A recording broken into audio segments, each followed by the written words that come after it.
disappointed for his Scotland players, who he said didn't reach the levels they're capable of.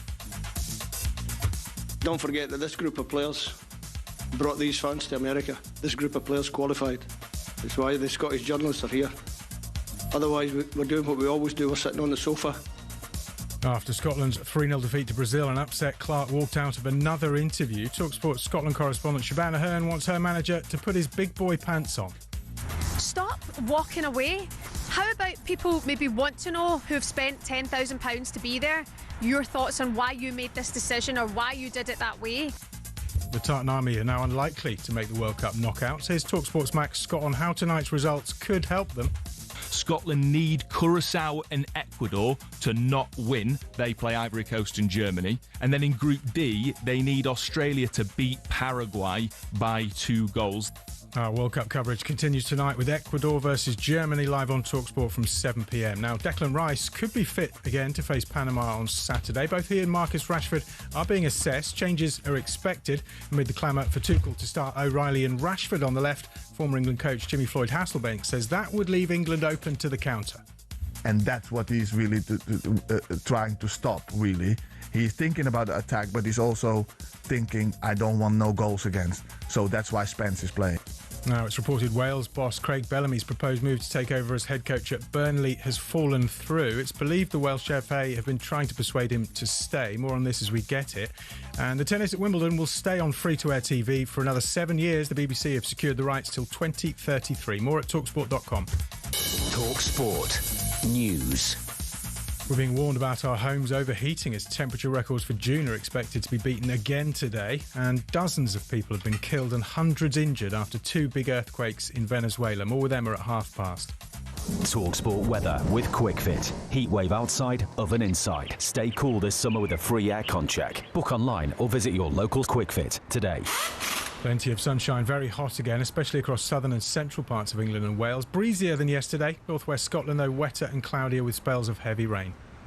Ready to get that winning feeling with talkSPORT Win. This summer, talkSPORT is bringing you live and official coverage of every game of the FIFA World Cup 2026. And to celebrate, we're giving away £26,000 guaranteed. Go to win.talksport.com to enter now, and you could win 26 grand in your hand, tax-free. Enter now, and you could be the next to get that winning feeling, courtesy of talkSPORT Win. Find out how to enter now at win.talksport.com.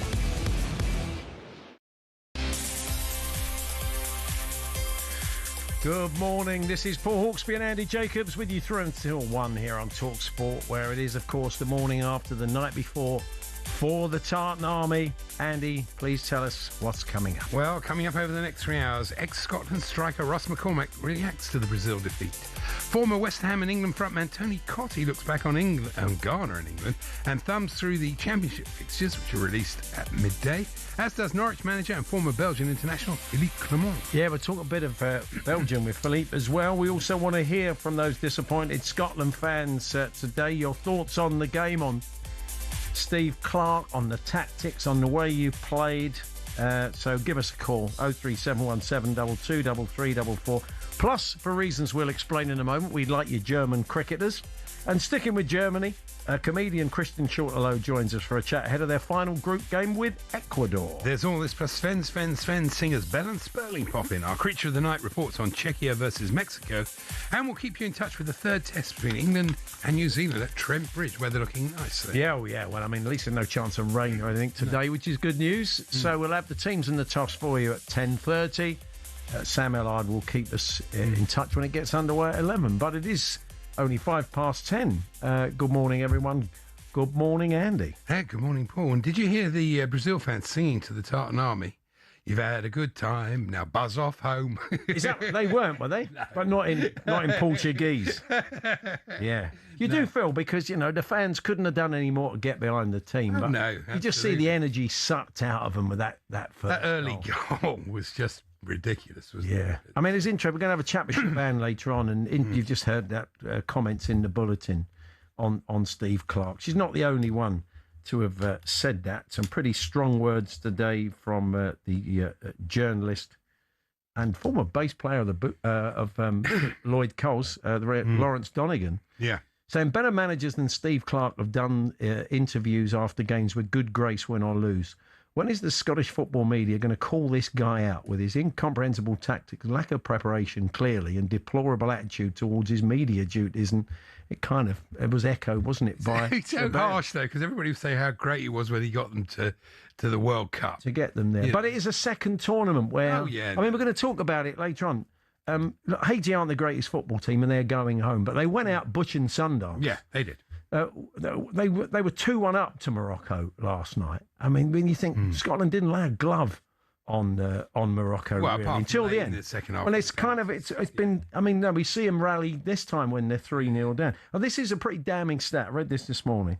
Scotland spent 47 seconds in Brazil's final third in the opening half. Sorry. When the half ended, they still hadn't recorded a shot on target since John McGinn scored by way of a double deflection 28 minutes into the Haiti game, right? Yeah, it's not more than 3 hours without working an opposition keeper. And the thing is, when you do finally work that opposition keeper against Brazil, it's one of the best keepers in the world. So it's a whole lot harder to beat him, isn't it? Really? Absolutely, very, very. So look, Scotland fans, look, you may see it differently. You may, I mean, would you have rather gone out on, on your shield? Would you have liked a bit of Butch and Sundance about? Because it's possible. I mean, Craig Burley. I don't know if you've seen him on American TV today. Pretty damning stuff. He said, "Look, he said I'm sitting here kind of more miserable than me. He's the most miserable man. Yeah, but in the I mean, universe. maybe a dose of realism. I don't know." He said, "Let's be honest. I'm sitting here looking at all the permutations and the snookers we might need." And he said, it's a reward for mediocrity. I mean, I think he's arguing the whole idea of the third place and the sort of bloated he's way. Right about that, yeah. But he just said we don't deserve to be there. I mean, he said, no, there's no. When only 2 went through, the jeopardy was much more. We all know that. Yeah. The psychic heifer who predicted Scotland to reach to reach the quarterfinals is now a series of ribeye steaks. I would imagine. That's right. What just can you do? I think I'll have fries with that rather than the mash. This was quite interesting last night. The Bosnia Canada game. Not Bosnia. No, not Bosnia. Canada. Switzerland Canada. Yeah. The football in one passage of play, they actually commented it on the commentary, was so poor. The ball was just pinging between the two teams. Players just giving it away every time they got it. I thought, this is good for my Christmas DVD, needlessly conceding possession. Yeah. It's going well. I've got a playing out from the back section to funny music. Yeah. The overhit crosses section is a That's joy. always good. And Scott McKenna, he's made a late entrance to be in the video. Well, yeah. I mean, you're playing out from the back. The dangers of playing out from the back against some of the best players in the world was there for all to see. Here it is. Really? Happy World Cup Thursday. Yeah, thank you very much. Just for opening that, I just my own little take. I mean, your prime viewing last night at 8:00 was indeed the game between Switzerland and Canada. And the first half was an absolute dog with fleas. It takes over from England-Ghana. FIFA's, we launched it yesterday, FIFA's official Dog with Fleas award, just for that 45 minutes. When the world's most enthusiastic football watcher, Ali McCoist, says it's a dog, then you know it must be bad. A man who will look for the positive in anything. So it was absolute. I kept turning over to the T20. It was. At one point though, I had a drinks break in the cricket. But then Canada. I mean, this is the thing about these games. Canada scored. I mean, it's got lost because they lost 2-1. Probably one of the best goals of the tournament. It was. Ball really taken good. out the air from the assist, amazing, and then volleyed in by a player with his first touch of the ball. But he's double. He killed it with one foot and then set the bloke up with the other foot. It was a brilliant bit of play by brilliant goal. It's sort of lost in the midst of time. One of my favourites so far, I'd say. Yeah, absolutely. Anyway, Andy is giving me a World Cup tack gift every day so far. It's going to get a bit like the Generation Game. So far, I've had the tote bag. The glass that's barely a glass. It's made of such thin, bad glass that you could cut your hand off just looking at it. What else have we had? We've had the England furry hat. Furry England, wig, and George Cross hat / headband. That was quality. Drinks bottle. Drinks bottle. Yeah, that's right. And so we go on to today, don't we? Yeah. This is day 5. I have to tell you that after this, it is a bit of diminishing returns. Okay, so this has been the good stuff. We've got one fabulous. I'm saving the fabulous gift. Right. For the end. Okay. That is the only bit of official merchandise. Andy bought 10 of Jeff Bezos' best World Cup items for 75 quid. Oh, okay. What's this? This is the button decompression ball. I thought it'd be handy for you. Is it a stress ball? It's a fidget ball. Look at that. Okay. Fidget football. So how does this work? Is it a key ring as well? Oh. There's no instructions for some reason. That's useful, isn't it? Yeah. And so what do you do with it? I don't know. It says button decompression ball. Don't know. Right. I mean, I can't see that lasting more than 5 minutes. It does show it to you. I mean, have you seen one of these before, folks? I've not. I'm showing it to camera 1 if you like. But so it's got like it looks like a stress ball, but it's got little plastic bits on the outside of it, all saying England, and you kind of click it. It's rubbish, Andy. I've never even seen one before. I don't know what it does. No, fidget ball. I mean, a stress ball is normally rubber, isn't it? Yeah, okay. Well, that must be a very annoying sound. We'll stop doing that. Andy calling Craig Burley the most miserable man in the universe has got pot and kettle written all over it. Did I not say? He did Why say don't you that. Listen to what I've actually See said. what I mean? This is another fellow Andy saying that. He's so desperate to write that he didn't actually hear me say, and I can talk. I'm even worse. But no, don't worry about it. Hello, I've broken it. Oh, have you really? That didn't last Oh, long. God, he's broken it already. You have to take that back and glue it back. Oh, no, on. I see. You were too aggressive with it. That's what it was. I don't think it stands a great deal of manipulation, which for a stress ball is not, which has really stressed me out, actually, this. Falling apart already. I'm more stressed having got it than I was before. German cricketers. Max Scott caught up with some German fans at the German Cricket Club. Yeah. And try as we might, me and Andy couldn't think of any German cricketers. Remember the time of day and the interests of tastes, please. Think of the ones we can and won't read out before you start sending them in.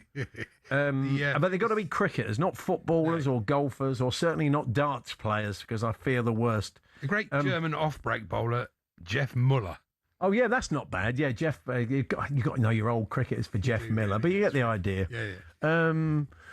Go on then, do your worst. Christian Shorter-Low's going to join us. It's very hard. Good luck. Talksport.com, text 81089, tweet to TSH and J. Scotland fans, very happy to hear from you on Steve Clarke. Not just the interviews, and say we'll catch up with Shaban later on, but the way you've probably gone out of the tournament once again. And the feeling was that after the Euros, you didn't want this to happen again, and it kind of has happened again. I mean, he's got a long-term contract, and you could argue he did a brilliant job to get you there. But once there, what's the point of... But isn't he another one? They renewed his contract before the tournament. I don't get this. It's so really weird. They've done the same thing with Tuchel. Might work, might not. Might look really stupid, you know. Well, as I said, our only experience as England fans really was with Capello, wasn't it? And that didn't work sensationally well. But 03717 22 3344. That's 03717 22 3344. Talksport.com. Text to 81089. Tweet to TSH and J.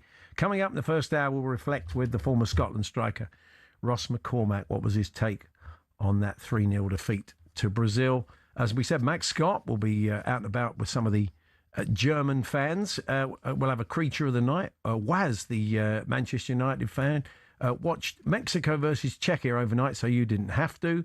Good man. And later on, Bell and Sperling popping in. You remember Sven, the song back in the day. The boys are popping in. They've been doing some sort of watch-alongs and different things, and they've also been they did some shows with Sven. They got to know him a bit, didn't they? So anyway, they'll join us. Christian Shortlow joins us to talk a bit of Germany. Philip Clement, the fixtures are out at midday. You won't have to go anywhere else.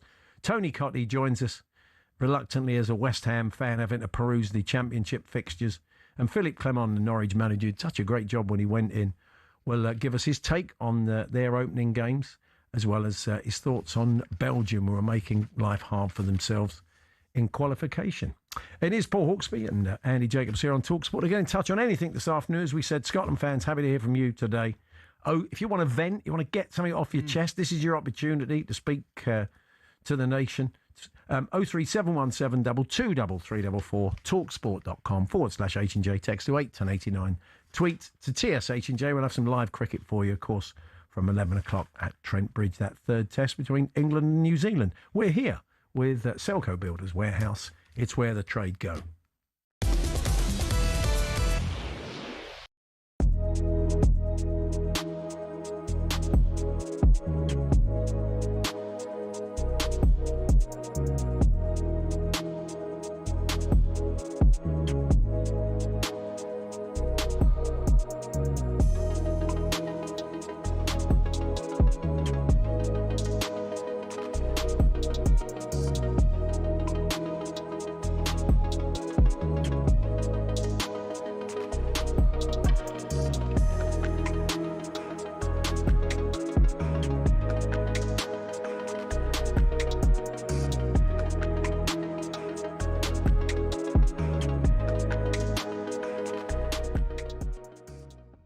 This is where everyone gets him wrong. The thing about Cristiano is it's incredible to me, and I feel it as a great honour that I have become a good friend of his. I love the guy. He's a great guy. We talk all the time.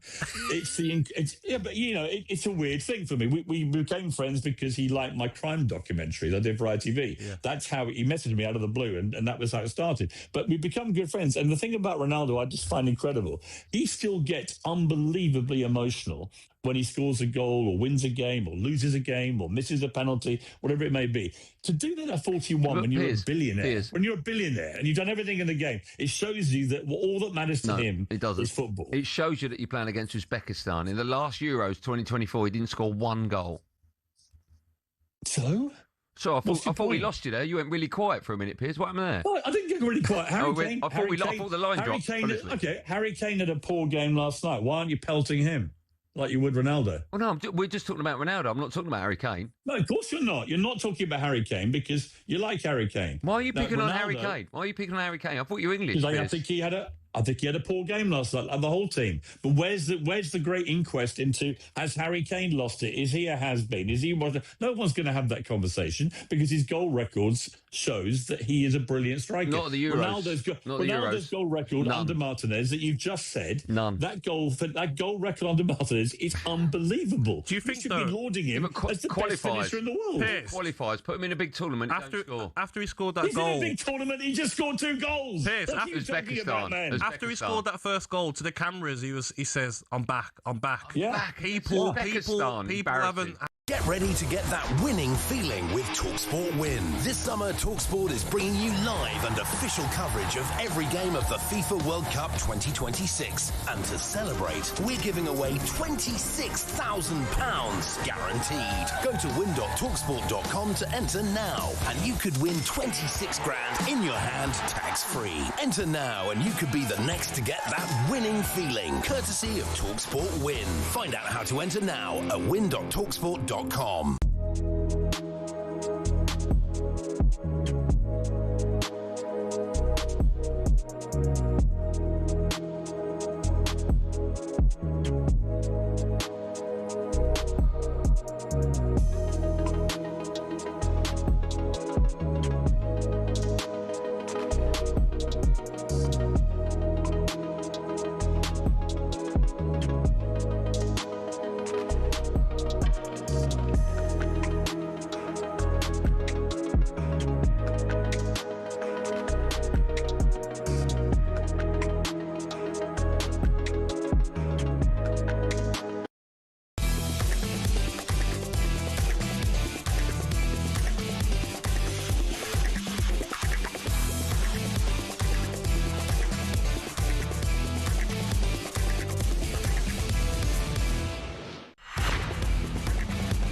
Yeah, the old pipes in that jingle have a bit of a hollow ring today after that 3-0 shoeing by Brazil last night for Scotland. Before we chat to Ross McCormack, once again, Steve Clarke, the Scotland coach, gave a pretty terse press conference, and our own Shabana Hearn was not particularly happy with it. She was on with Andy and Benty on breakfast earlier on and didn't hold back her criticism of Steve Clarke.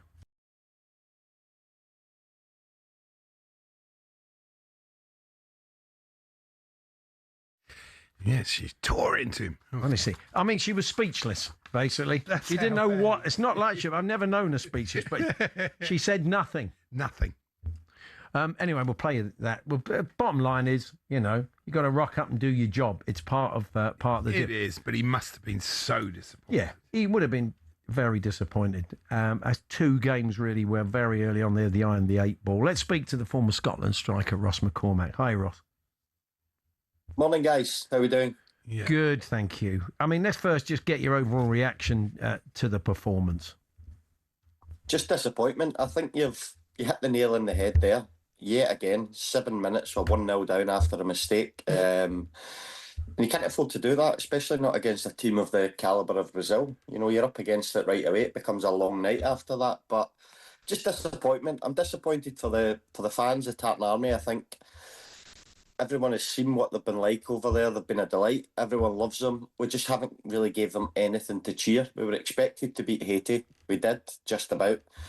And the 2 games after that have been hugely disappointing. We haven't really laid a glove on Morocco or Brazil. So, yeah, just disappointing overall. But hopefully those 3 points that we got against Haiti are going to be enough to take us through. Could it have been any different? Morocco are a really good side.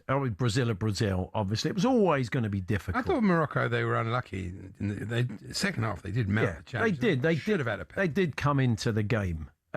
But there is that feeling again. We spoke to you before the tournament, and I think the feeling amongst a lot of Scotland fans and ex-players was, let's not do what we did in the Euros. Let's not sort of, come home or not really rock up at the tournament, not give the best of ourselves, not give it a go. And it's one of those phrases, give it a go, that, has to do a lot of heavy lifting, but still they haven't really. And we're kind of back where we were after the Euros, aren't we?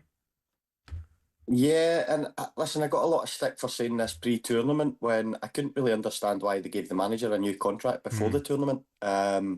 Based on what happened at the last 2 tournaments, I thought, well, wait until you get to the World Cup and see if we've learned from our mistakes. But it looks as if we haven't. Listen, it's hard to give it a go against teams, as good as Morocco and Brazil, but you're right there. I think Morocco, we were in the game. We grew into it after that.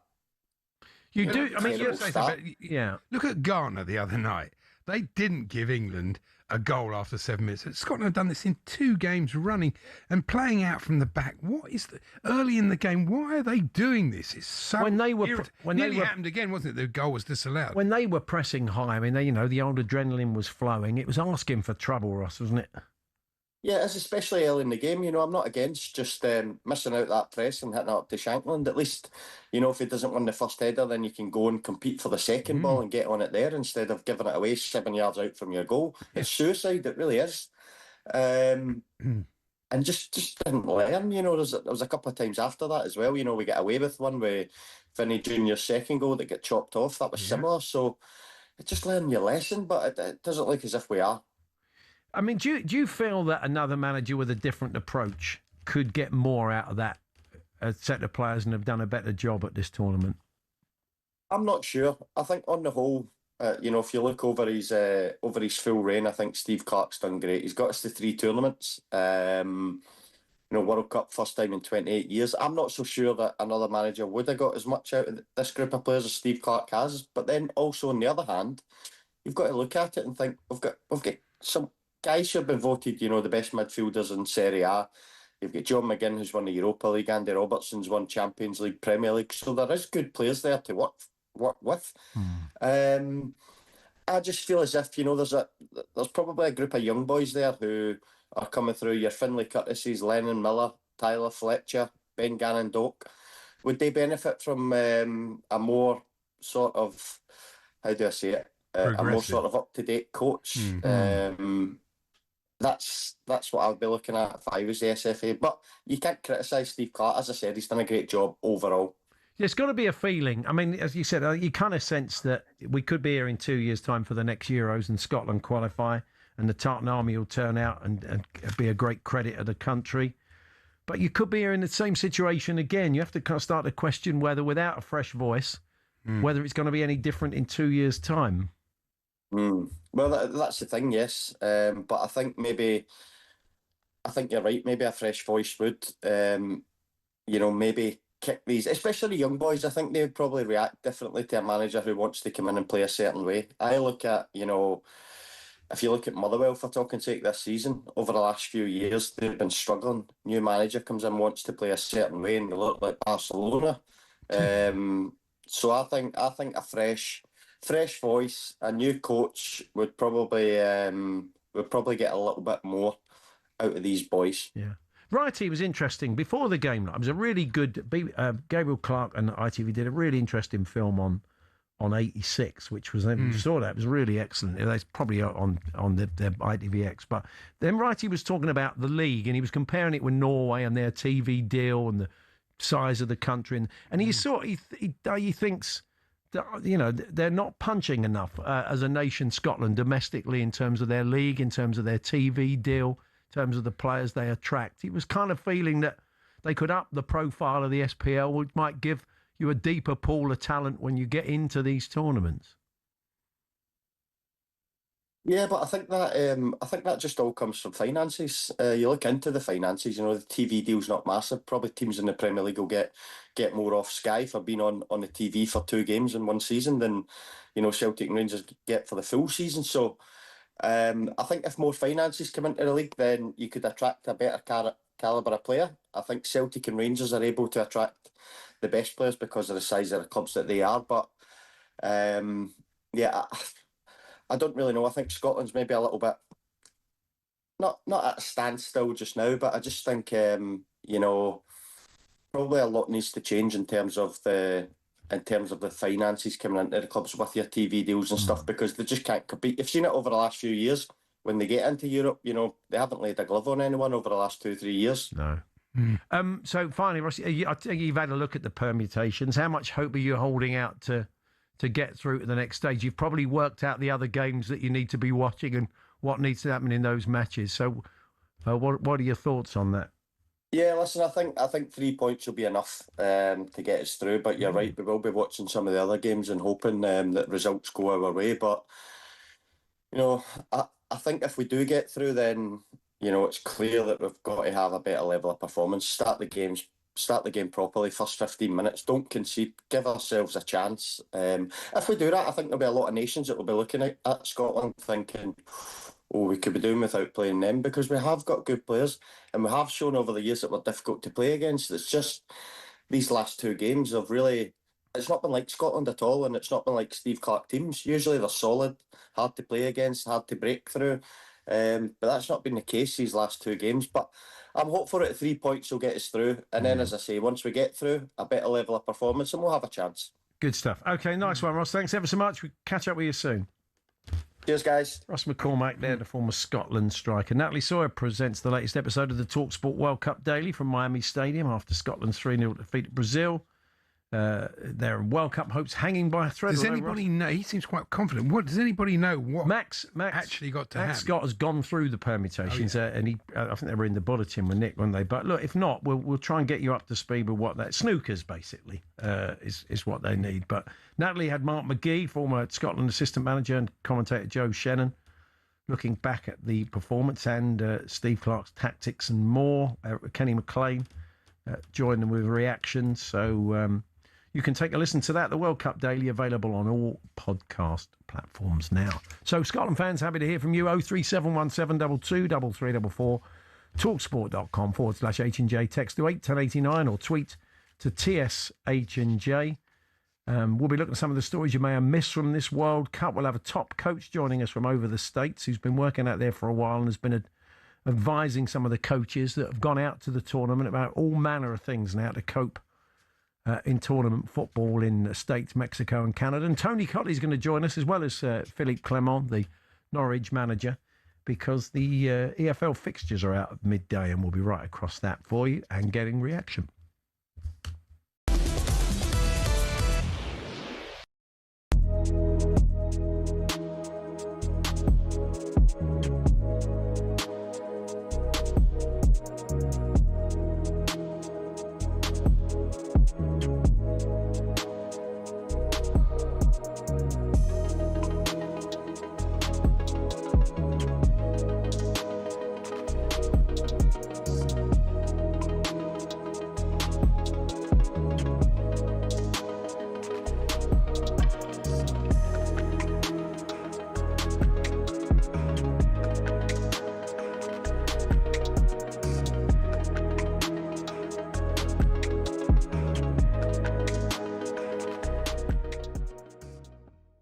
would have played with Rashford in against him, Jack. Why isn't he starting? Why is he getting brought on 83rd minute? Because I like Gordon, but Rashford is in a different league for me. Yeah, I think with wingers, right? Wingers, I always think is such a difficult position because one game you can be the best player, and then another game it don't quite work out for you. You miss 1v1, you lose the ball a couple of times because they take so many risks. You want your wingers to take risks. And I feel like I agree with you, Gabby. I feel like Rashford has spent a year at Barcelona where, you know, their wingers over the years and the way they coach them and the detail they give them, like they're top level. And I think he's had a top season. I think, he's probably one we might see in the next game. I think 83rd minute was probably too late for him. Like, again, someone who dribbles, he gets at players. Anthony Gordon can do that, but I feel like if you can see that it's not working, like, change the wingers. That's one thing that you can do, and it's relatively risk-free in terms of, like, avoiding transition and stuff, and probably waited too long for that. Jack, what type of England fan are you? Having played, of course, at the highest level for England, when you watch us at major tournaments, are you like me and most fans where 1 minute you think we're going to win the World Cup and the next you think the manager should get the sack? No. You know what? I'll be honest. Gareth Southgate left me out of 2018. So when he was in charge, of course I wanted England to win, but there was always that little bit of anger in me. So this is actually probably the first one where I'm like a proper fan. And no, I think, you know, I was talking to someone last night and they were asking me who do you think's favourites, and I don't think, like, right now, like, it doesn't really matter who's doing well, who's not doing well. You know, I think Argentina lost their first game when they won it last time. Iconic. There's no other word. An 18-carat gold trophy that owns the world, and it waits. It waits for 4 years. It's 1971, and FIFA need a new trophy to replace the Jules Rimet, so they launch a worldwide design competition. And in his studio in Milan, 50-year-old sculptor Silvio Gazzaniga immediately gets to work. But instead of sending FIFA a picture, he goes further and makes a prototype they can hold. It works. FIFA choose his design over 52 others, and perhaps the most beautiful piece of silverware or goldenware enters the beautiful game. Let's let the artist himself describe it. Gazzaniga said the idea was to create something symbolising exertion, dynamism, and the jubilation of an athlete in the moment of victory, with all the joy that contains. The malachite rings in the base fitted the sculpture well because it's green like a football field, and it's also a precious stone. The first captain to lift the trophy was Franz Beckenbauer in 1974, and of course, it's only the greatest who get their hands on it. Zoff, Matthias paved the way for the modern-day heroes who dreamt of lifting Gazzaniga's masterpiece. But there was something about this man holding it that seemed to deliver everything the sculptor had imagined. Were I to ever redo it, the artist once said, I wouldn't change a thing.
Win 26 grand in your hand, courtesy of talkSPORT Win.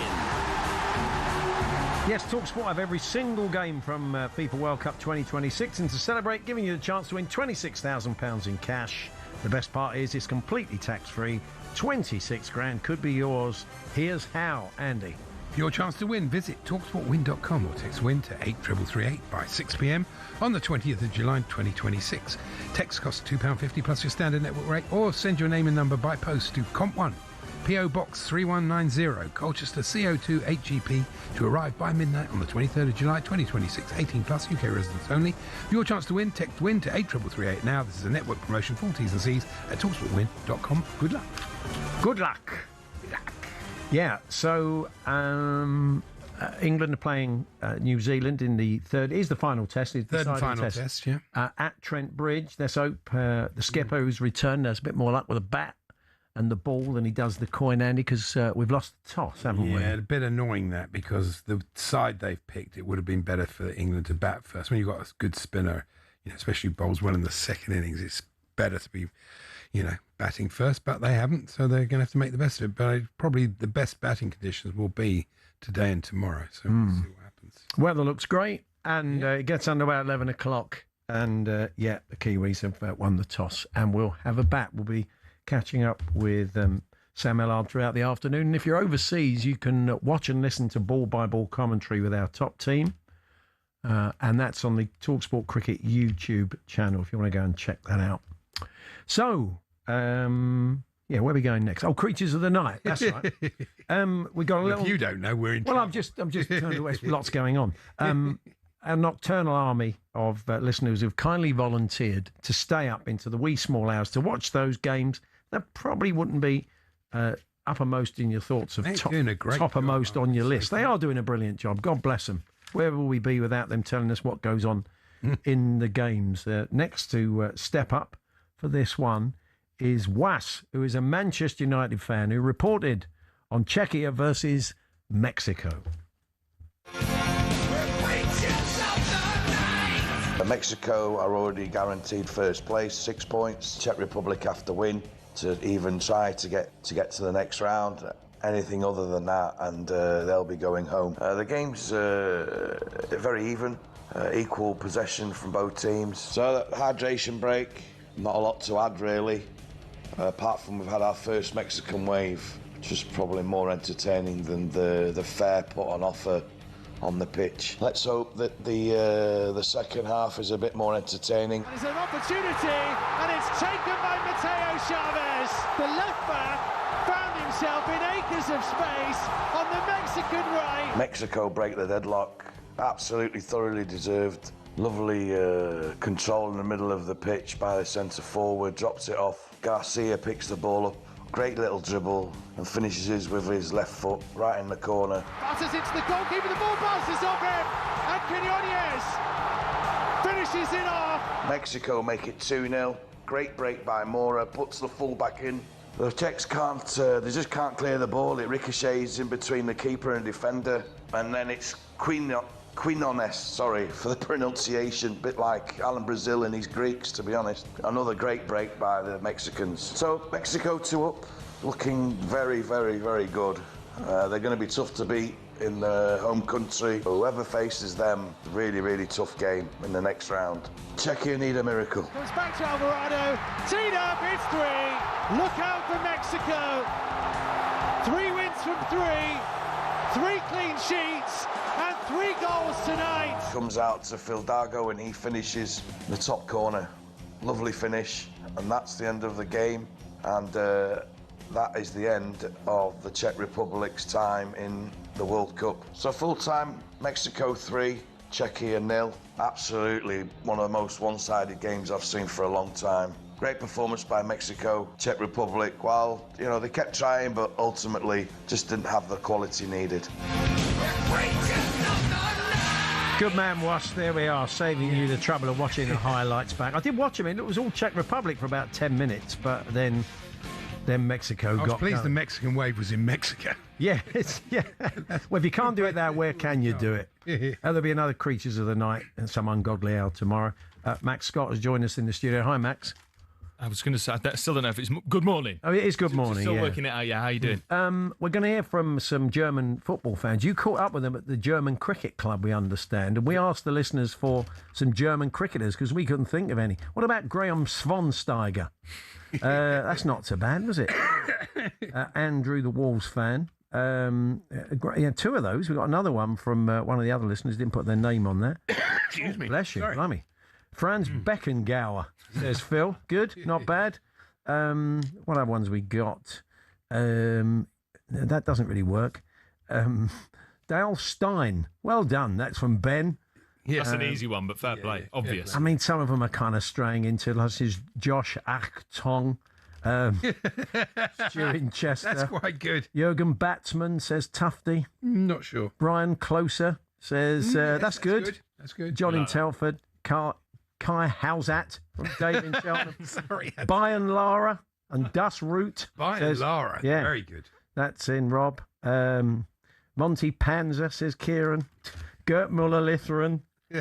And his Stumpar band. I'm not sure that works. And Helmut Coley, says Sean in Salford. So you've stepped up in a way that we haven't. We'll hear from those German fans later. Yeah. But first, Max, it seems you're the only person who knows all the permutations for Scotland to qualify for the next stage. So Ross McCormack was very confident they're going to make it. So yeah, I mean, fair play to him. It's good to see a little bit of hope still left in the Tartan Army. There are still 247 different possible permutations. Don't worry. No. I'm not going to read all those out. But as we know, Scotland finished on 3 points and a -3 goal difference. To advance, they need 4 third-place teams in other groups to be worse than them. They're currently 7th in the table. As we know, the top 8 go through. Let's focus on tonight because there's some big games that Scotland fans need to be looking out for in terms of the results. In Group D, Australia and Paraguay are 2nd and 3rd. Scotland need Australia to beat Paraguay by 2 goals to put Paraguay below Scotland in the rankings. In Group E tonight, live on talkSPORT, Ecuador and Curacao, they're currently on 1 point each. They essentially need Germany and Ivory Coast to get a draw or a win against Ecuador and Curacao. So Tartan Army, you don't want Ecuador and Curacao to win those games. Those are quite possible, though. I mean, that could be a draw. Curacao have done well, haven't they? I mean, I'm leading the Scotland fans on because it gets a lot more difficult, right? Yeah. So as well in Group F in the early hours, Japan have to beat 3rd place Sweden, and they need to do it by 4 goals. Okay, so that would be good news because it would put Sweden below England. So they're the things to look out for tonight if you are a Scotland fan, hoping that the supercomputers percentage will move up from 31% likelihood. Do you want me to go through some of the games later in the week? So I think the scare, because you kind of start to think, is that viable? At the moment, those could all happen. Those ducks could happen. Yeah, definitely. Now, in Group G, if Egypt beat Iran, that's very doable. It means 3rd place stay below 3 points, so they can bank on Iran being below Scotland. Right. In Group H, if Spain beat Uruguay, it means 3rd place in that group can only finish on 2 points. Great news for Scotland. In Group I, if Senegal and Iraq draw, it means 3rd place finishes on just 1 point, but I would say Senegal are likely to win that game, you would say. Yeah. So when can the Tartan... I mean, this is the thing. You've got all these people out there that are probably going to stay there. Yes. Is there a point tonight, potentially, if results don't go their way tonight, would they know tonight whether they're coming home or... I don't think so. Friday's a big one. If Friday, I think Friday morning, come the early breakfast show, Scotland fans will have a much better idea, but it could go all the way till Sunday.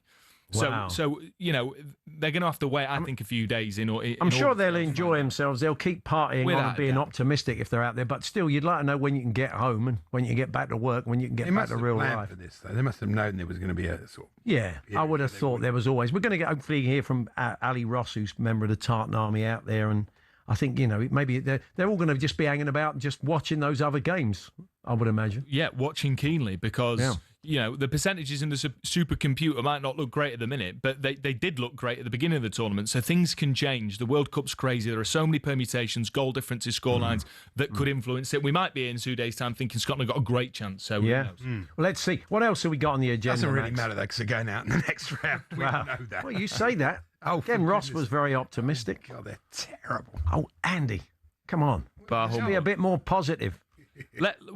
Speaking of positivity, let's talk about Mexico's goalkeeper, 40-year-old goalkeeper Guillermo Ochoa. Yeah. Come on in the 78th minute for Mexico. They were 2-0 up in that 3-0 win over the Czech Republic. Perfect record for Mexico. They were absolutely flying in that second half, by the way. Yeah. But the big story is he's come on, 40 years old, in his 6th World Cup, 153 caps for the legendary Mexico keeper. And he said, my first game as Teca, my last game as Teca. It's been a beautiful final chapter of my career. Great decision, I think, from the boss, Javier Aguirre, to bring him on and give him Well, they're that still in the tournament, so he won't get a game. I mean, keeper could get injured. Was he third choice keeper?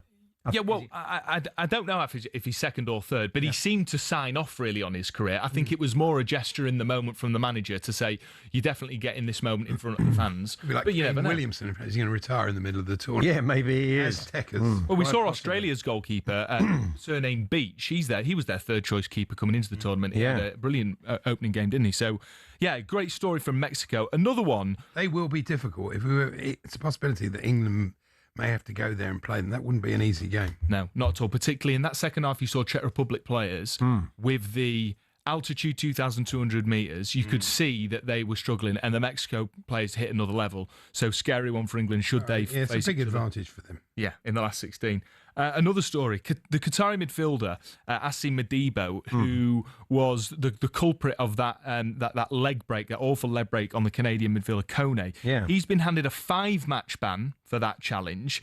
And friend of the show, Christina Uncle, former referee, broadcaster, she tweeted this: respectfully, this ban is excessive. The outcome's very unfortunate, but the punishment doesn't fit the crime. What do you make of it, boys? Yeah, I don't think you should retrospectively go back afterwards and look at a tackle because, as Christina says, it wasn't violent contact. It was a challenge where he attempted to get the ball. Yeah, it was a bit clumsy, but there was no malice in it. Players know when someone is trying to do them, and he didn't try and do him. It was pretty clear. So for them just to, because of what happened and the severity and the profile of it and the fact.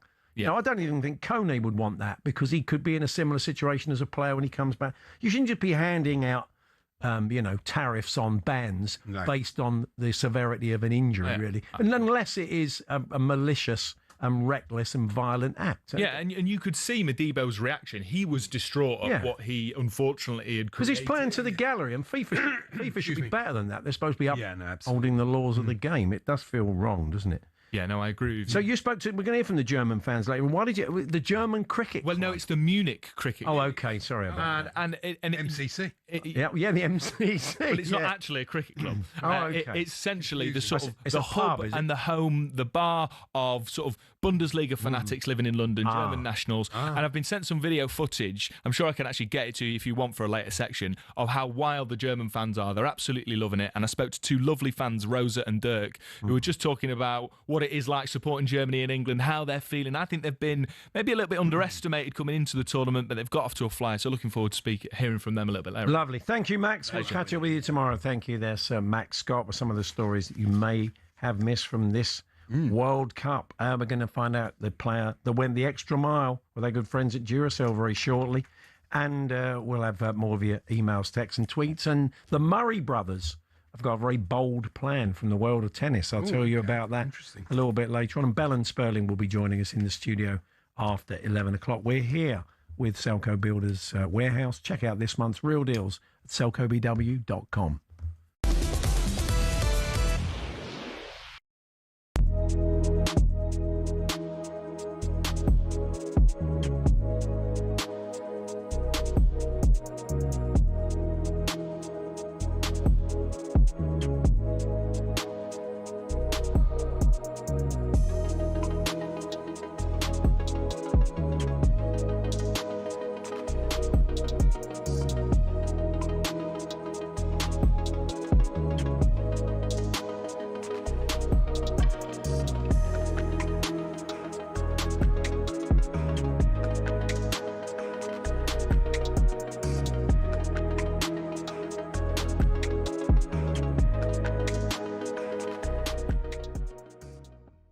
For me, he got his tactics wrong.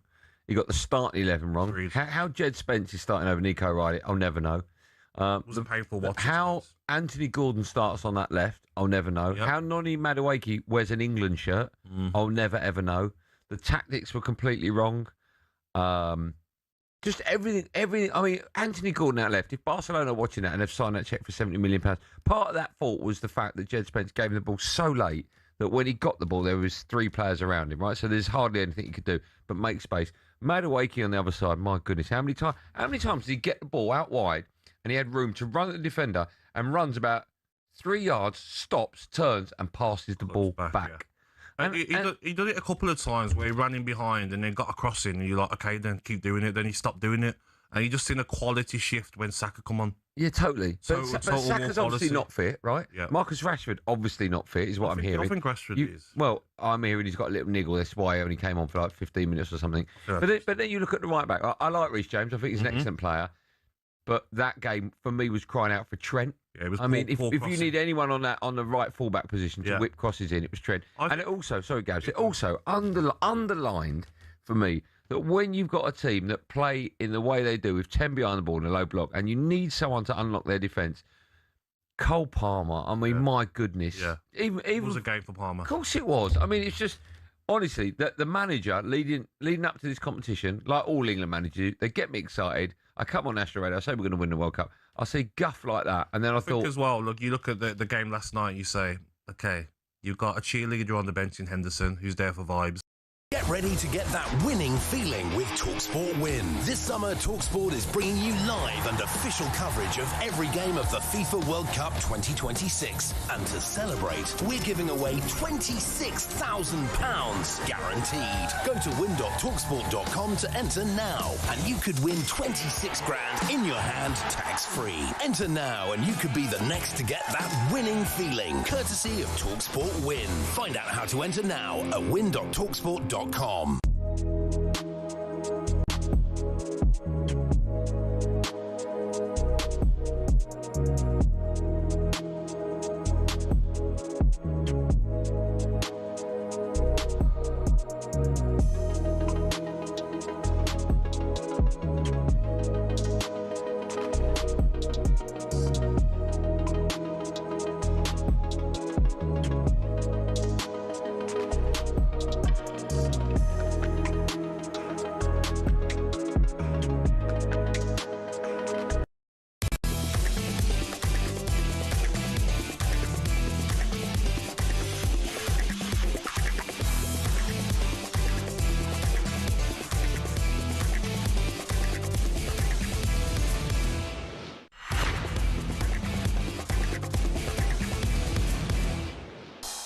Duracell's Extra Mile on talkSPORT. Different, better, unstoppable.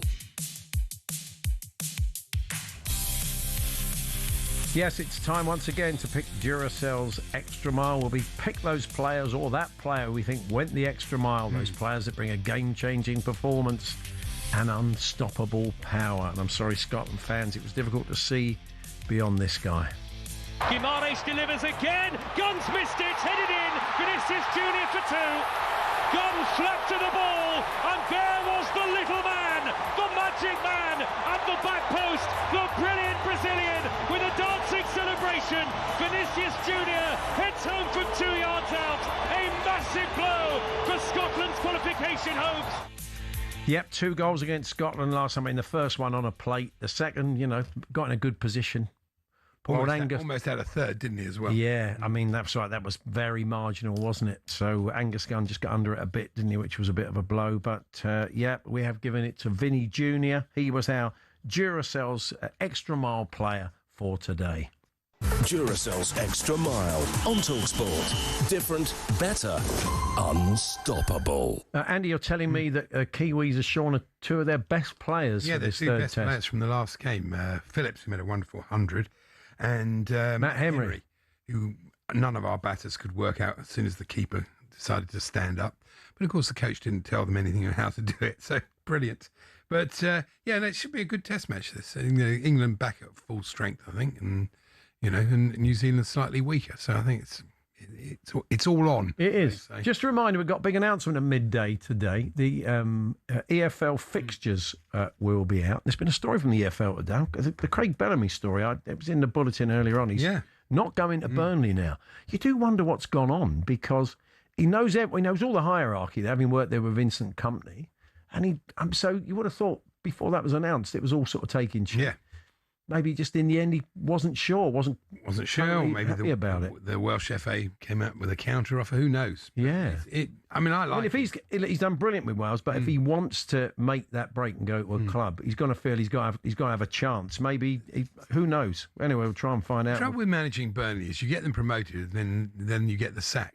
That's kind of how it goes there. Yeah. So it's fairly tricky.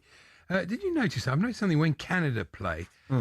It looks like an empty stadium. They've got so many people in red shirts. In the red seats. So when you look from the wide shot, it does look like there's no one in the stadium. Well, they're not going to be in Vancouver anymore from their point of view. They're going to end up in LA, aren't they? This defending for the second goal, blimey, that was it went through two blokes, bounced over two defenders. It wasn't their finest hour last night. It didn't play massively well. Now, the Murray brothers have come out with a new sort of YouTube show. Have they? And it was interesting, Andy Murray, I think, was making the point that he said tennis punditry is kind of quite dull. It's all quite safe. And he would like to see it have a bit more swagger. He was talking about, the way that you'll get Gary Neville and Jamie Carragher going at each other. But, I mean, I suppose the argument really is that tennis... Does tennis kind of whip up that kind of emotion in you? No. I mean, if we had Jason and Jamie doing the tennis sports bar, I mean, it was just, hello, lads, great show. Novak was terrific today, I must say. I've had a couple of pints, but I've just been watching it, the old Krakatoa Open. Has anyone seen Emma Raducanu? Yeah, that's it. For me, lads, it was Rod Laver all day. Sampras was nowhere near as good. I swear I can't take to her, lads. I am sorry. Anyway, I've got to go now. I'm just picking up me McDonald's. I mean, you just don't get that same sort of vibe from tennis. How can you sit and having a sort of middle class like argument? McEnroe are quite fun, aren't they? You can't see people. The problem is people like Tim Henman. It's a bit dull. Maybe you've got to shake it up by taking on, Dan Evans. He sounds like he likes a row, doesn't he? Maybe they should add him to the mix. Somebody who might get stuck in. I mean, maybe that's what it needs. Yeah, anyway, none of it will work for me because I won't be watching. No, okay, I know you're such a massive tennis fan, Andy. Of course. Your wife, of course, the other night made us laugh when she talked about. Well, it was Prince Adu who was playing for Ghana. Yeah. And she said, "Is his name Prince Andrew?" And I said, "No, his name isn't Prince Andrew. Neither is it Adu Mountbatten Windsor. He hasn't changed it." There's another thing about him, though. Despite the hot conditions, there wasn't a bead of sweat on him. It's amazing. Oh no, I've got no idea why. He was pictured on the way after the game in the back of a car with a very odd look on his face, sort of quite low down in the seats as well. So there are comparisons, but hopefully that's where they stop. So, yes, I like this story. Then. Yes, go on, give us a quick one. England's former manager, Sir Gareth Southgate, was spared the side's ball draw against Ghana, the Mail tells us, which kicked off blah, blah, blah, because he was already tucked up in bed. You think, no, he wasn't. How did they know? Well, apparently... He said he got an early night, Yeah, he said, you must be watching the football. And he said, no, it's too late for me. And you think... Come on. He's not 86, is he? Not only that, he hasn't got to be up at 4 to mark the papers up. Because he doesn't want to criticise England in any shape or form. The way he's kind of disappeared from that sort of part of life. He's doing different things, isn't he? He's not been. You don't sense he's anxious to get back in. And I don't think so. Yeah, he was always a sort of, he's a different sort of guy. Really, I think he ran the team like that. Certainly. Anyway, we wish him well. He did a great job for us, despite what a lot of people think, and. We may discover that as we get deeper into the tournament. Christian Shorterlow will be joining us. Germany are home and hosed in their group, but they'll make some changes. Maybe Dennis Undav, if he doesn't get a start against Ecuador, when is he going to get a start? But apparently Nagelsmann says he's a finisher. But anyway, we'll get Christian's take on Germany so far. Never write off the Germans, as we know. And Bell and Sperling were due to come in, but we only have Bell. Poor old Johnny's not well. So we are going to play you a couple of their old classics and get a few stories of their time with Sven when they did some work together.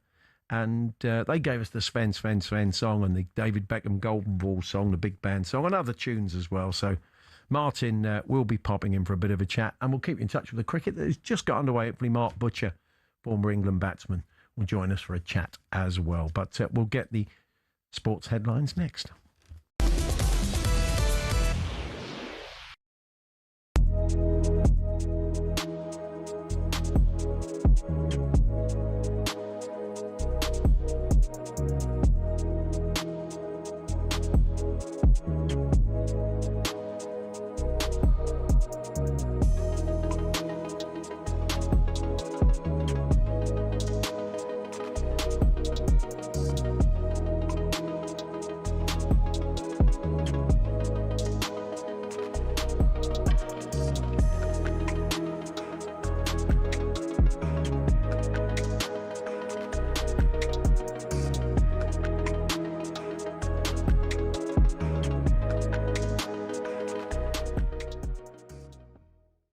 Bellingham left a bit on one of their players, which upset the coaching staff of Ghana at half-time.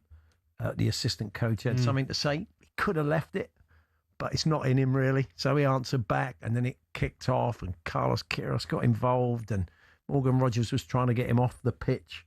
You kind of sense that, managers are saying, get into him, wind him up, because he could be a walking red card. I mean, what would you be saying to him? I mean, let's be honest, you did have a little moment on the pitch where your discipline went slightly awry, didn't it? Problem with, you don't want to ever take the fire out of Bellingham. One of my closest friends in football was Craig Bellamy, and you see Craig on the pitch, and he was fiery and non-stop arguing and bickering with opposing players, his own players, the ref, but he needed that fire to get him going. And I feel Bellingham as well. And if you try to curb that from Bellingham, I think you take away from the player. So as long as it doesn't go too far where he gets red cards, I don't think he's let his country down with red cards and stuff like that. So as long as it's controlled, just let that fire, because like you said, didn't go to plan yesterday for him, but he's one of our most talented players. And if we're going to win this World Cup, then I'm sure he's got to be key to that. So, It shows he cares as well. Managers do that, though, don't they? I mean, managers must be saying, look, you know what he's like, get under his skin a little bit, anything could happen. Well, you see what happened in '98 with Simone and Beckham. Yeah. Obviously, if they think they can con referees or get in the head of other players, they're going to do it. It's part and parcel. The mental game's just as important as the physical game. But like you said, with Bellingham, I don't think it will ever go to the point where he will let us down and do something stupid with a red card. Do you genuinely think England can win this? I feel it's like looking at the Premier League before the season starts and saying somebody who's sort of a fourth or fifth best could win the league. Well, they could, but they're very unlikely to. And you have to look.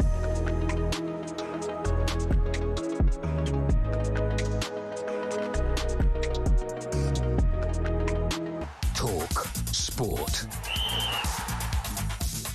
German football a little bit later on with Christian Chortolo this hour. Philippe Clement will join us, as will Tony Cottee, as the Championship and EFL fixtures come out at midday. But before all of that, Nick Ellaby has the sports headlines. Thanks, Paul. Good morning. Steve Clarke's disappointed for his Scotland players who are now unlikely to reach the World Cup knockouts. The manager says the fans have been brilliant. What this group of players have done for them. They've had a great time, great ambassadors for the country, but they wouldn't be here without that group of players. Meanwhile, after Clarke walked out of another interview following the 3-0 defeat to Brazil, our Scotland correspondent Shabana Hearn says the fans deserve a bit more of his time. Just get on with it, pull on the big boy pants, paint your face on. You know, we work in this industry where you can't come on air and be in a bad mood all the time. Our World Cup coverage continues with Ecuador versus Germany live on talkSPORT tonight from 7 p.m. Now it's reported Wales boss Craig Bellamy's proposed move to take over at Burnley has fallen through. It's believed the Welsh FA have been trying to persuade him to stay. Over at Trent Bridge, Ben Stokes' run of bad luck continues, back in an England shirt after a suspension over that nightclub incident. He lost the toss. New Zealand are batting. talkSPORT's Sam Ellard's watching. Yeah, it's baking, isn't it, in the United Kingdom? We know that. There's never been a more bat-first Test match. New Zealand won without loss. Latham flicking away into the leg side for the first run of the Test match. Some better news for New Zealand is they've lost their biggest stars. Oh, and there's a big LBW appeal there. Gus Atkinson getting one to come back into Devon Conway. Hits him on the pad, not out. It is too high. There's no Glenn Phillips or Matt Henry for New Zealand. They both miss out because of injury. Stokes returning as captain. Atkinson back and taking the first over. New Zealand won without loss after the first over of the Test match. Thank you, Sam. Overseas viewers can get ball-by-ball commentary on talkSPORT's cricket YouTube channel. talkSPORT News. South East Water's announced a hosepipe ban in Kent due to the hot weather, and there's a warning hundreds of people could have died in earthquakes in Venezuela. More with Emma at past. talkSPORT weather with QuickFit. This summer, treat yourself to Bridgestone Turanza All-Season 6 tyres with a 25,000 mileage guarantee. Book today at quickfit.com. Conditions apply. Plenty of sunshine, very hot again, especially across southern and central parts of England and Wales. Breezier than yesterday. Northwest Scotland, though, wetter and cloudier with spells of heavy rain.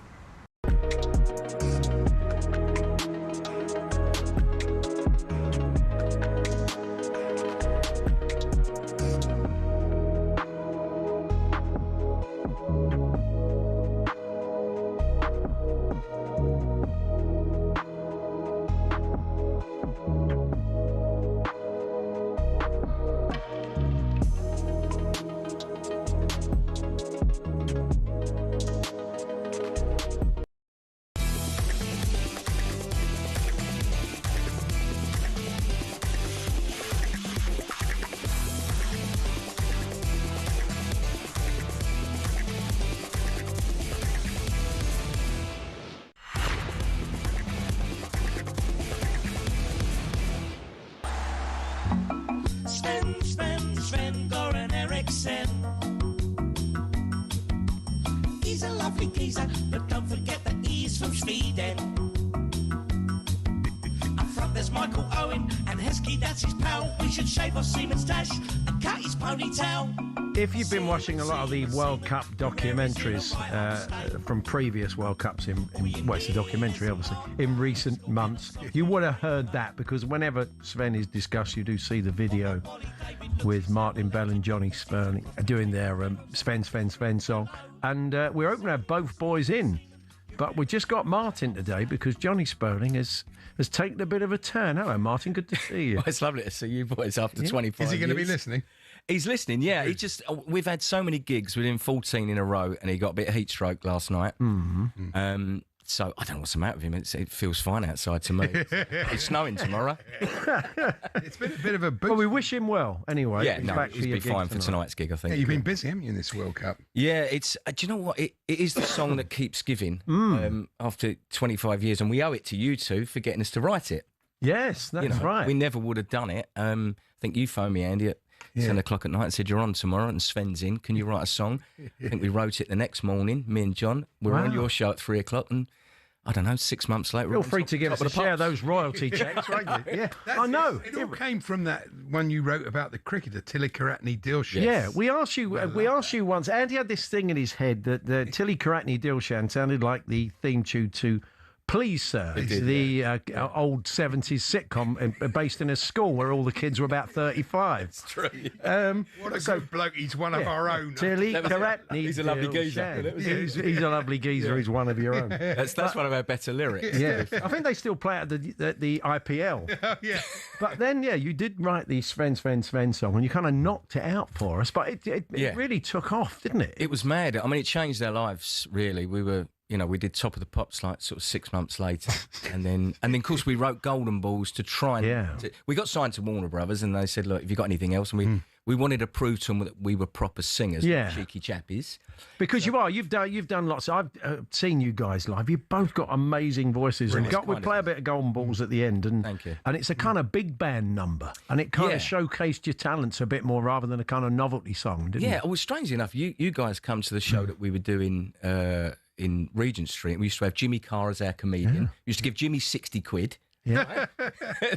and Robbie Williams turned up to see us that night because we were doing big band songs and he liked the big band stuff. Right, okay. And that's when we thought, right, we need to write one to sort of prove that we're proper singers. Yeah. And that was, that was pretty good as well. Yeah. We did Top of the Pops with that as well. So we've actually got the Tilly Karatni-Dilshan jingle. We've dug it out. Let's have a listen to it. Well done. Tilly Karatni-Dilshan. Tilly Karatni-Dilshan. Tilly Karatni-Dilshan. What a bloke, he's one of your own. Tilly Karatni-Dilshan. I can't remember. We had one of the legends of cricket in the studio. How's that, doesn't it? We had one of the cricketers come in and we played it to them, and they were just a bit nonplussed, really. They were just, please, sir, please, sir, John Alden. Yeah. Oh, yes, Tilly, he's got it on his phone. The Churchill dog, that's Derek Guyler, and he's getting a 1,000-yard stare from Virat Kohli, whoever it was, I can't remember. Well, we were good at writing those sort of little things, with some rhyming lyrics and stuff. Yeah. So probably our best rhyme, I think, was when we beat Germany 5-1. We had to change the Sven song, and we wrote Ollie, Ollie, Ollie, Oliver Kahn. 1, 2, 3, 4, 5. That's 5 in German. So slightly laboured. Yeah. So you're doing, but you got to meet Sven, didn't you? We did a lot with Sven, and he was a lovely, he was a lovely geezer. Yeah. It's a bit strange, really. There's a funny story that when we sort of cracked it, we come into a bit of money, and it was great. I decided to build a house, and Johnny decided to hit Stringfellas for 6 months. And so Warner Brothers said he needs to, sort of calm down a bit, and they put him into a clinic, if you like. Wow. And we were doing this gig. He's not here to defend him. He's not, no, but he's probably shouting at the radio. No, he's great. Yeah, he's great now. Yeah. But it was at the time we were doing a gig at the Grosvenor for Teddy Sheringham's 20 years in football. Mm-hmm. And Sven, we'd done loads of gigs with Sven, and he knew the stories about us and everything. And he was sitting at the table with Graham Taylor, Alex Ferguson, and a couple of others, and Teddy Sheringham's agent as well. And the story goes that while we were up performing Sven said to Graham Taylor, you see these two guys up there singing the song about me? Yeah. I said, oh, yes. He said, the one on the left built a big house with the royalties. The one on the right ended up in the Priory. That's great. It's a true story. But wow. Do you know what? And he was lovely. Every time we'd turn up and do a gig with him, he'd say, hello, boys, still making money off my name. So he was a lovely guy. He did. What sort of shows were you? You'd be at events where he was, I guess. Yeah. He never got up to sing along, did he, or dance along? Me. It's all about me. Yeah. No, we a lot of the betting companies, will get us together. They pay us, like what happens now with a lot of the ex-pros. So they'd get us and Sven together, but one company asked us to rewrite the song to Gareth. Yes. And there's a great little clip of us playing it to Sven. And we're saying, what do you think of this, Sven? He goes, Gareth Southgate. He's a lovely geezer, but don't forget you missed that penalty, mate, right? Yeah. And then Sven says, yes, but it's not as good as the Sven song, which is lovely. So he obviously liked it. He loved it. Do you know what? I think in the documentary, which is really sad, I did choke up. I started crying, in fact. He's sitting there, pretty much at the end, and he's watching the video of me and John doing the Sven video, and he'd never seen the video before. And he says, oh, this is great. Is this the two guys? This is funny. And then Beckham comes on and says, when they wrote that song about him, he really loved it. And it still chokes me now. Yeah. Brilliant. You know Teddy, don't you? Teddy's a great mate. Yeah, he's one of our closest mates, and we've lived a lovely life with him, if I'm honest, Euro 96 and all the wonderful things that he's invited us to and got us involved in. So, yeah, we've been very lucky, now, me and Johnny. One of the foremost Sven lookalikes, and I don't know if it was him in the video, was Peter Bone, the MP. Because this is the thing, when he sort of stands up in the Commons and makes a speech, I think, God, he does look. He kind of cultivated the Sven look. He still does. He still wears the glasses. Well, we had quite. He's a former MP now. Well, we had quite a few Sven lookalikes sort of in the video. Yeah, and we've done lots of gigs with Sven lookalikes, And of course, Andy Harmer, who does Golden Balls, who does Beckham, so he was in the Golden Balls video. But they get sort of living around this sort of time, you'll get a few quid out. So when you do the song, when you do, obviously you do sort of different gigs, and you did a big charity dinner last night. Do you still get around the tournament? Do you still sing it or not? Yes, totally. I mean, these 14 gigs in the trot, we'll do it every night. It's mad, and people sing along. Yeah, they want to hear it. You know what the weird thing is? Johnny says. Most of the people that are in the lyrics, you can't. Also, one or two of them you really can't sing about. I know you've had to have a radio edit, haven't you? Really, you've had to edit a few times. Have changed, but no, we still sing it. And what you see is Keith, doesn't do Vindaloo anymore. No, we've done quite a few with Keith, Alan, and so we will do Free Lines and we will do Vindaloo. And when we do Sven, all the phones come out. Oh, okay. Videos, and that's lovely. Yeah, it's a nice thing for us. It's brilliant. Yeah. We're going to play out with a little bit of Golden Balls, aren't we, in a moment? So, where can people see you? Where can they sort of find you and see you? Actually, we're actually doing Woolston Manor this Saturday, which is the Epping Forest Country Club. Which was blimey, remember that? Bobby Moore and Sean Connery. Yeah, it's a great venue round the pool. So we are doing that. I mean, look, this song has taken us all over the world. We went to Qatar last time and we did the gigs in Dubai. And it's been amazing. It's been amazing. You don't do Tilly Crackney Dilshan anymore, though. That seems a shame. But we owe it to you guys for really getting us to. It changed our lives. It really did. I mean, it's great. And how long did it take to write? Do you remember sort of sitting down that morning and you and Johnny? Andy phoned me at 10 o'clock at night. I started writing the lyrics. I phoned Johnny. I said, "Get in the studio." Johnny's got a recording studio. He got in there 10 o'clock the next morning. We got together. We done it in an hour. I think we was on your show at 3 o'clock. Wow. Played it. And then I think it was 6 months later, Chris Tarrant heard it and started playing it. And literally 6 weeks later, Top of the Pops. And then suddenly we've got an agent and a manager and a lawyer. Because Chris, I mean, he may be listening today. Good morning, Chris. But he used to listen a lot to the show, and he's come in the source and said he would. So he probably heard it on here. I'm surprised it took him 6 months. He may well have. But the funniest part was Marks and Spencer's asked us to model Sven shirts. Right? Really? And mine was too big for me. It was like a dress. Johnny's was too tight. His belly was hanging out the bottom. And then some guy said to us, I think it was at Sky, said, "Oh, sort of, how you doing? We said, well, 6 weeks ago we were singing in a pub in Dagenham. Now we're modelling for Marks and Spencer's. Wow. Oh, it's brilliant. Well, it's a great story. We're delighted we played a very small part of it. You played a major part. Thank you. But good to see you. Give our best to Johnny. All the best with the rest of the gigs. And Thanks, say, guys. you're here. The boys got great voices. This was a bit of Golden Balls there, David Beckham song. Good to see you, Martin. Thank you very Thanks for much. having him. Thank you. I was the boy next door, the one they said would never score. But just look at me now, I've showed the world and how that I'm always on the ball. I've got just what it takes. Some follow my trends, some become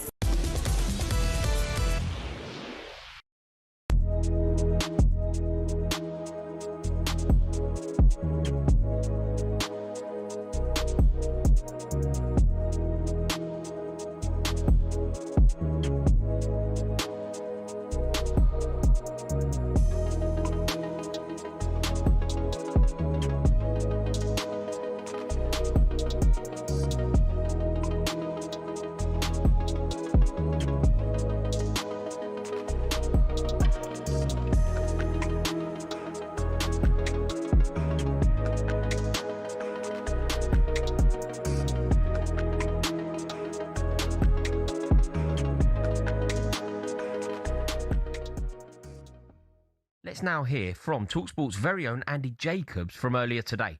And it's fair to say that he wasn't happy with Ghana's low block. If all 48 teams played like that, football wouldn't exist. No, Michael Mosbacher would be right, wouldn't he? Boring. Yeah. And it's just, we'll talk about England later, but, I just can't stand. Yeah. I'd like to see the low block outlawed. I'd like to see, basically, if you defend with more than 5 defenders in your last 30 yards, it's a penalty. Yeah.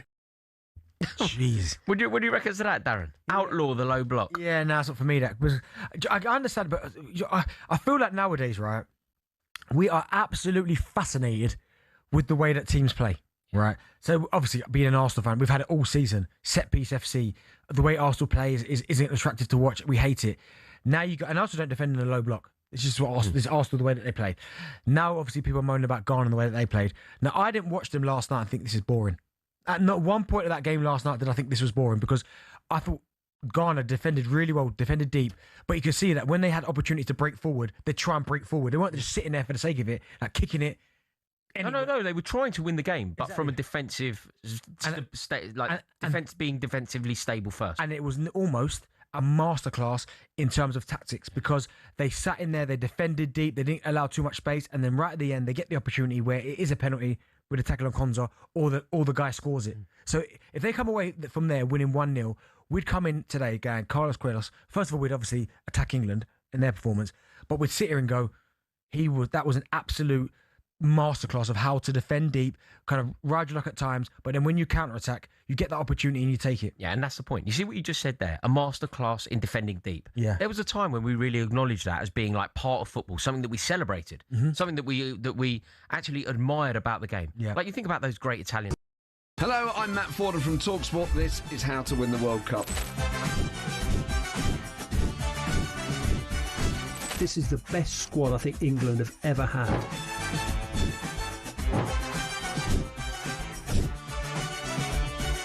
He used to love America, now he doesn't. It's very sad. It was so important to succeed because of all the pressure we received. Don't jump for this one, I'm going to knock his head off. Warning, this podcast does not guarantee England will actually win anything.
We're 20 minutes into the third and final test at Trent Bridge between England and New Zealand. Before we chat to Mark Butcher of Sky Sports, the former England batsman, let's get our first update with Sam Ellard watching for us. Hi, Sam. Hiya, Paul. Yeah, steady start for New Zealand who, on a baking hot day in Nottingham, won the toss and decided to bat first. There's Atkinson and Archer taking the new ball for England. Gus Atkinson, final ball of his first over, got a good ball to come back into Devon Conway and hit him on the pad, given not out on field. Replay showed it was just going over the top of the stumps. Devon Conway has raced on to 16. He's just played 3 glorious drives through the offside of 3 deliveries that are just slightly overpitched by the England opening pair. We know that Stokes and Atkinson are back for England, which is good news, but no Matt Henry for New Zealand. 11 wickets in the last match. He misses out with injury. So does Glenn Phillips. Also got a niggle. They both don't play today for New Zealand. Conway's got 12. Latham's got 8. England searching for that first breakthrough. New Zealand are 21 without loss. Thank you, Sam. It's going to be a batting day. I mean, both sides got over 500 last time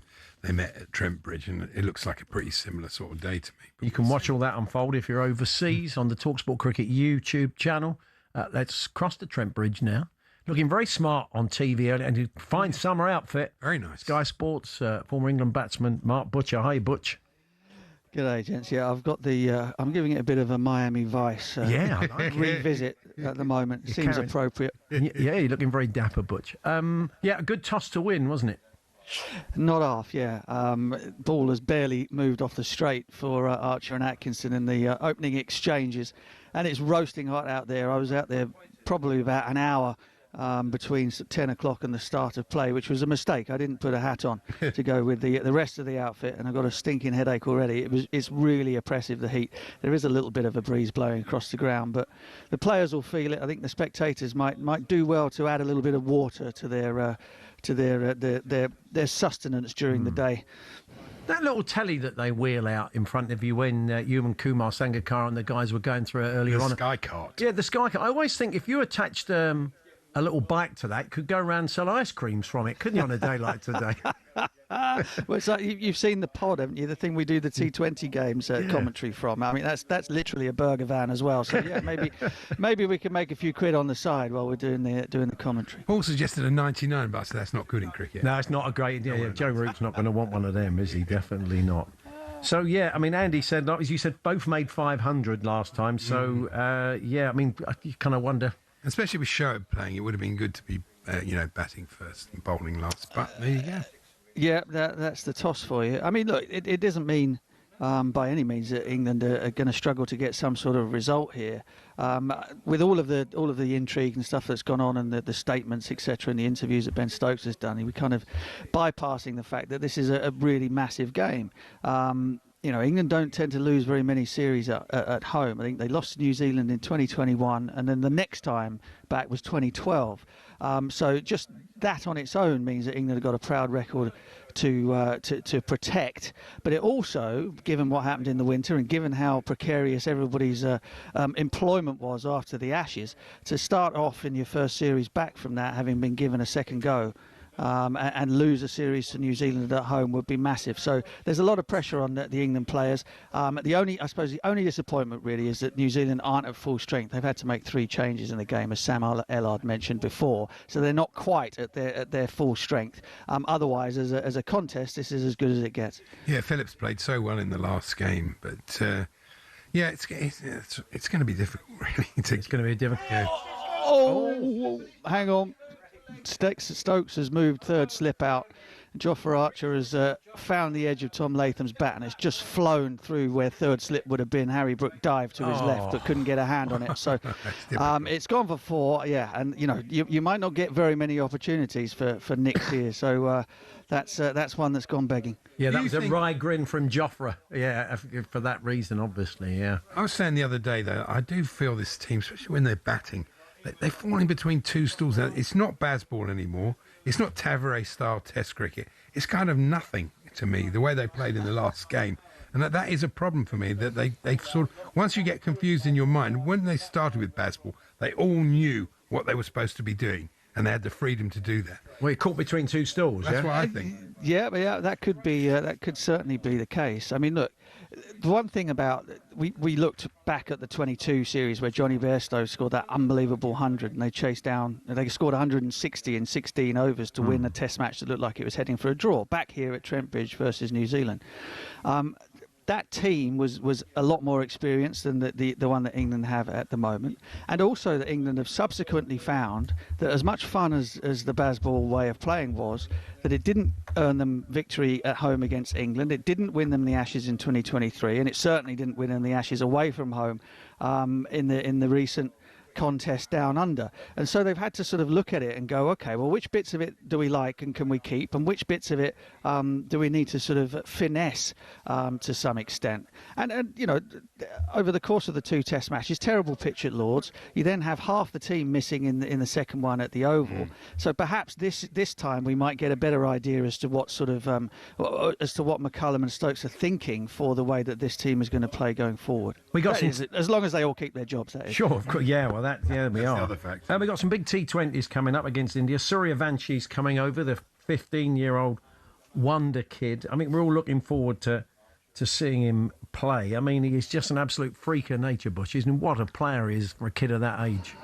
It's just it's mind-boggling. And I'll tell you what's even more mind-boggling, gents, is the fact that people are kind of already sort of trying to pour water on his fireworks a little bit. And I'm thinking to myself, he's 15, right? And in the biggest and best T20 tournament in the world, where all the biggest and best players play and have played historically, the kid has done something that nobody has ever done before, and it might never ever happen again. No. But just think about that for a second. As 15 years old, he breaks Chris Gale's 6-hitting record. He has a strike rate of 225 over the tournament. It's just nonsense numbers. So yeah, everyone very much looking forward to seeing him, commentating on him, and you know, England bowlers will be thinking to themselves, you know, we can make a name for ourselves by having a number over the wonder kid. But part of me is hoping that he comes out and entertains us royally as he did in the IPL. A lot will depend on how the pitches are, aren't they? If they're like the pitches that he had in the IPL, yeah, it's going to be difficult. If they're typical English pitches, it'll pose a bit of a problem. Yeah. Well, if this weather keeps up, gents, they'll be like Indian pitches. Exactly. Trust me. Yeah, I know.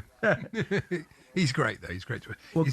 He scored nearly more than double the number of sixes than anybody else in the IPL, which is incredible. Yeah, no, he is an incredible player. Well, Butch, we appreciate you joining us. Enjoy the rest of the day. Thanks very much. No worries, fellas. I've got one more thing for you. Yeah? Left footers on the left, right footers on the right. How about that? Yeah. Really? Is that your revelation? Thing? That's I mean, you know, it's just simples, isn't it? Simples. Are you enjoying the World Cup, Butch, so far? We'll get your take on it. Yeah, it's been good fun. Good fun.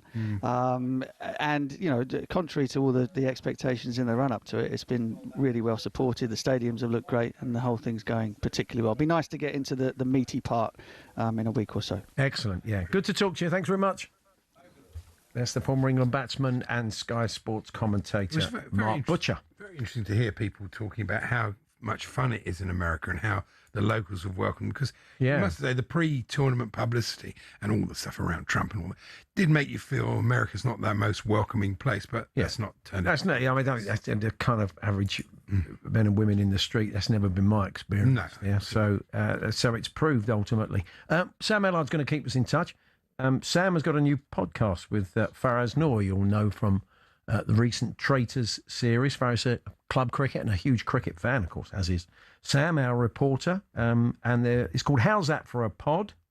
The latest episode is out. They discuss cricket's most iconic celebrations. So how's that for a pod on the talkSPORT Cricket YouTube channel and wherever you get your podcast. Back to Sam, if there's any action a little bit later on. We're going to talk a bit of German football in this half hour. Christian Schulterloh is a comedian and Germany fan. They're in action against Ecuador, and they are in a pretty good position, so they're bound to be changing things up. So that's all coming up.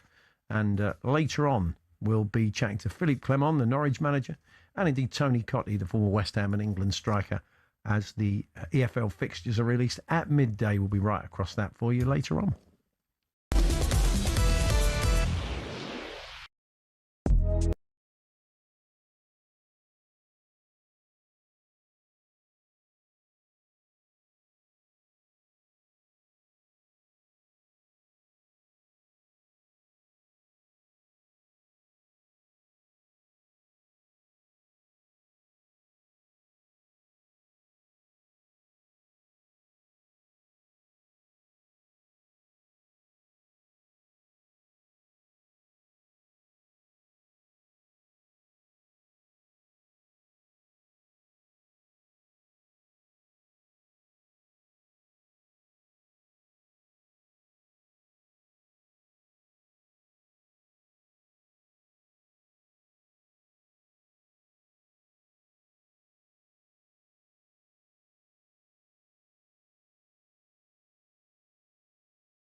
Like the humidity was stifling. You know that way you're taking a breath in and there's no fresh air around you. It's hard work. And when Andy Robertson came off at half-time, he walked right past me and he looked like he was laboured. He looked like it was like, you know, the end of a horse race, and, you know, you could see his like side going and stuff. He was really struggling.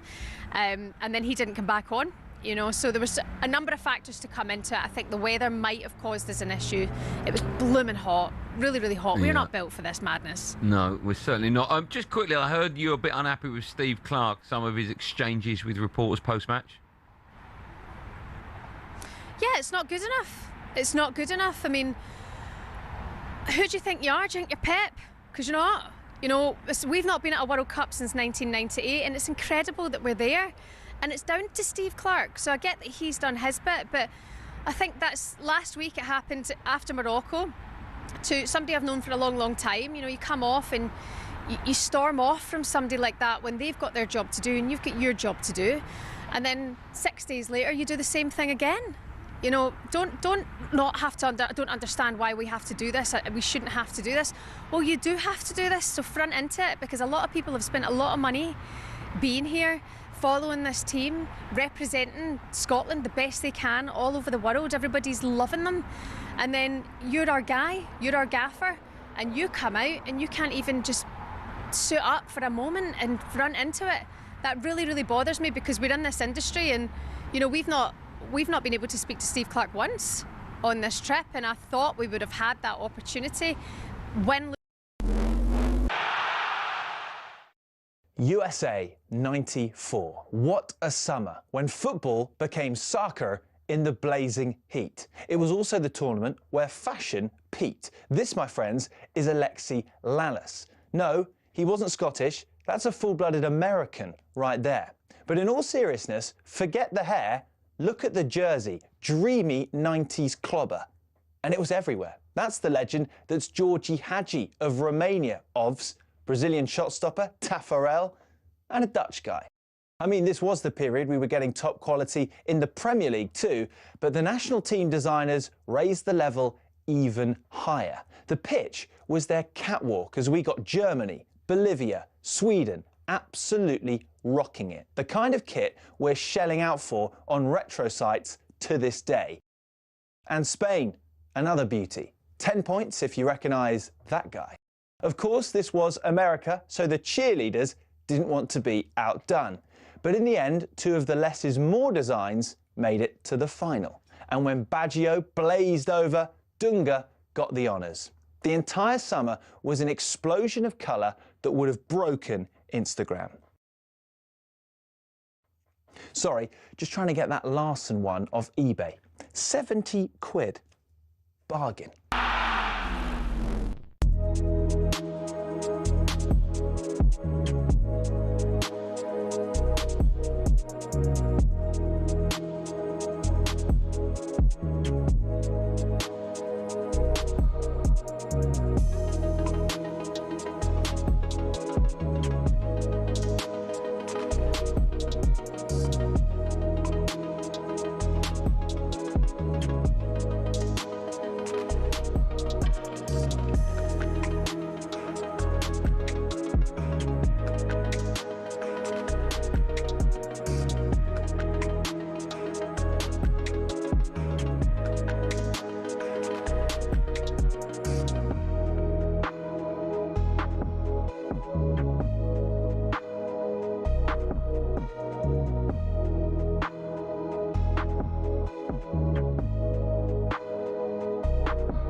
It's showtime on talkSPORT with BetMGM. We're ready for the action. Are you? Visit betmgm.co.uk or download the app. 18+. GambleAware.org. Time now to catch up on all the odds thanks to BetMGM, and Scotland and Celtic supporting Sean Martin's gone AWOL for some reason. He's asleep. Alec Licence steps in for him. Hello, Alex. Morning, guys. How are we doing? Yeah, Sean, how's he doing today? Well, yeah, I noticed the holiday request come through about 1:30 this morning. So no sign of him this morning yet. And I hope he recovers from his very conveniently timed illness anyway. Yeah, so thoughts are with Sean today. I know you've got some bets for us that you want to talk about, but I'm quite interested in the odds on Scotland qualifying. Yeah. Are the sort of punters keeping the faith or not? Well, they had a really good chance before a ball was kicked. They were still obviously expecting Brazil to beat them anyway. They were still 2-5 to qualify. But obviously that 3-0 defeat, and more importantly, South Africa beating South Korea, that was the real blow for Scotland last night. So they're now as short as 3-10 to be eliminated. Yeah, so I know you've gone through all the permutations, but the market says that they'll be on a flight home very shortly, unfortunately for them. 3-10, blimey. And the bookies don't get a lot wrong, of course. Not normally, no. What else did we learn from last night, really? I mean, maybe we learned from South Korea is don't hang on for a draw, because you can get bitten on the bum doing stuff like that, can't you, really? Yeah, you can, yeah. I mean, I'll start with Group A. Mexico, 3 wins from 3 now, and look very likely to be England's opponents in the round of 16 should both nations get there. And then, despite defeat to Switzerland, Canada, they go through and they'll face South Africa on the back of that win against South Korea. What do you expect from South Africa in the knockouts? Is that because that was a really impressive win, wasn't it? Do we think that maybe a bridge too far against Canada, or could they shock someone else? They're definitely going. I know. They're awful. I can't believe they actually. I mean, beat even South we Korea. we spoke to Mark Gleeson, who's a South African football expert, and the feeling at home apparently was there was just absolutely nothing down from. This wasn't a vintage South African side. They were seen as not a robust, not physical enough. They thought they didn't have a prayer. I think they'll all be quite shocked. They've come through the group and got that win last night. Yeah, definitely. I mean, I'm just looking at the market, and they are right down at the bottom at 750 to 1 to win it. Not that they're ever going to win it, but that just shows how we rate them. But I mean, yeah, but taking nothing away from it was a really impressive win, wasn't it? Yeah. And so, to be honest, looking at the prices, I wanted to touch on Brazil, who topped the group. It's worth pointing out that they're our biggest overnight movers that we've seen of the tournament so far from the so-called top teams. Before yesterday, they were 16 to 1 to win it, and they've come in a massive 6 points to 10 to 1 now on the back of that last night. I mean, for me, I'm not overly convinced on them. I don't think the performances probably warrant that sort of shift. No. And then especially if you look at the path, they are set to play either Japan or Sweden in that round of 32, which definitely won't be easy, will it? But yeah, what are you thinking on Brazil? Are you been impressed yet? I mean, it does seem odd that they've come in that much on the, with respect to Scotland on that performance, because they really weren't under a great deal of pressure. I mean, they have got Ancelotti. I suppose people look at his record and feel that if anybody can do it, it's him. Teams get momentum in tournaments. Yeah. They have got a bit of momentum behind them now, so we'll see. Yeah. Germany are in action. We're going to have a chat with Christian Schulter-Low, but they're home and hose. They'll make changes, but they got Ecuador tonight, haven't they? They do, yeah. USA, I'll go through the groups in order, sorry. USA, they look to top Group D with maximum points. Odds on to beat Turkey have been a massive disappointment this tournament. And like you said, Germany, they face Ecuador tonight. They're confirmed top of Group E due to the head-to-head record over Ivory Coast. It could all change, but at the minute they're set to play Paraguay in the round of 32. But the one thing we do know for certain is that Germany will definitely play on Monday. So with that in mind, I'm probably expecting them to make some changes tonight. Would you think? Yeah, they definitely will. Yeah. We're saying if Dennis Undav doesn't get a start tonight, I don't know what he needs to do, but they will definitely. We're going to have a chat with Christian shortly, and look, if Japan beat Sweden though, and by some considerable score, surely they'll be below. They've only got 3 points, haven't they? Because they won their first game, got thrashed by Holland. They lose to Japan. Presumably they're going to be below Scotland if they, in goal difference. I would imagine. Yeah. Oh no! Yes, mind you, they had scored quite a lot of goals in their first game, didn't they? 4. They only scored 4, didn't they? Yeah. It's definitely the game of the night, though, isn't it? That one in Group F. Yeah. A little bit disappointed that it's not at 8 o'clock, really, because your dark horses, weren't they? Japan. Yeah. Still all to play for. You presume that Netherlands will beat Tunisia, bottom of the group, which means now that if Japan avoid defeat, they'll secure second place. But I'm looking at some of the stats. Sweden never actually lost to an Asian team at the World Cup, but Japan unbeaten in the last 4 tournament games against European opponents. So maybe the draw at 11-5 is the value bet. Still sees Japan secure that second spot. But if you're looking at an ACCA for tonight's games, and I do absolutely have to plug that 70-1 winner that I tipped you lads on Monday. Yeah, absolutely. Well done. Yeah. I think I'll be going a little bit safer tonight. USA and Germany both to win, and then both teams to score in Japan, Sweden comes in at just over 3-1. So I think that might be where my money is tonight. Nearly out of time. Just a very quick word on the cricket. New Zealand winning the toss on that wicket would suggest that they're in a pretty good position. So where are we at after that toss? Now we're underway. Yeah, I think I definitely agree with what Andy said earlier. It's a massive toss to lose on a very much bat first test. Looking at the markets in play, New Zealand 36 for no loss. They are 37-20 to win. England still under evens at 19-20. But yeah, this is an England team under massive pressure, isn't it? Defeat here would be the 7th defeat in the last 9 tests, and would also be the first home loss in a 3 or more test match series since 2012. And I was looking at the pre-match markets. Obviously they're voided now, but it was definitely a heart over head. But I've had a couple of quid on Ben Stokes to be man of the match at 11-1. I just think it would be very fitting of Ben Stokes after everything that's happened recently to announce his return back with a boatload of runs and wickets. That will be a good story. Alex, thank you. We'll catch up with you later. Thanks a lot. Thanks, guys. Alex Licence from BetMGM. All thanks to BetMGM. You can visit betmgm.co.uk or download the app. 18+, begambleaware.org. It's showtime on talkSPORT with BetMGM. Keep things golden with responsible play at betmgm.co.uk. 18+, gambleaware.org.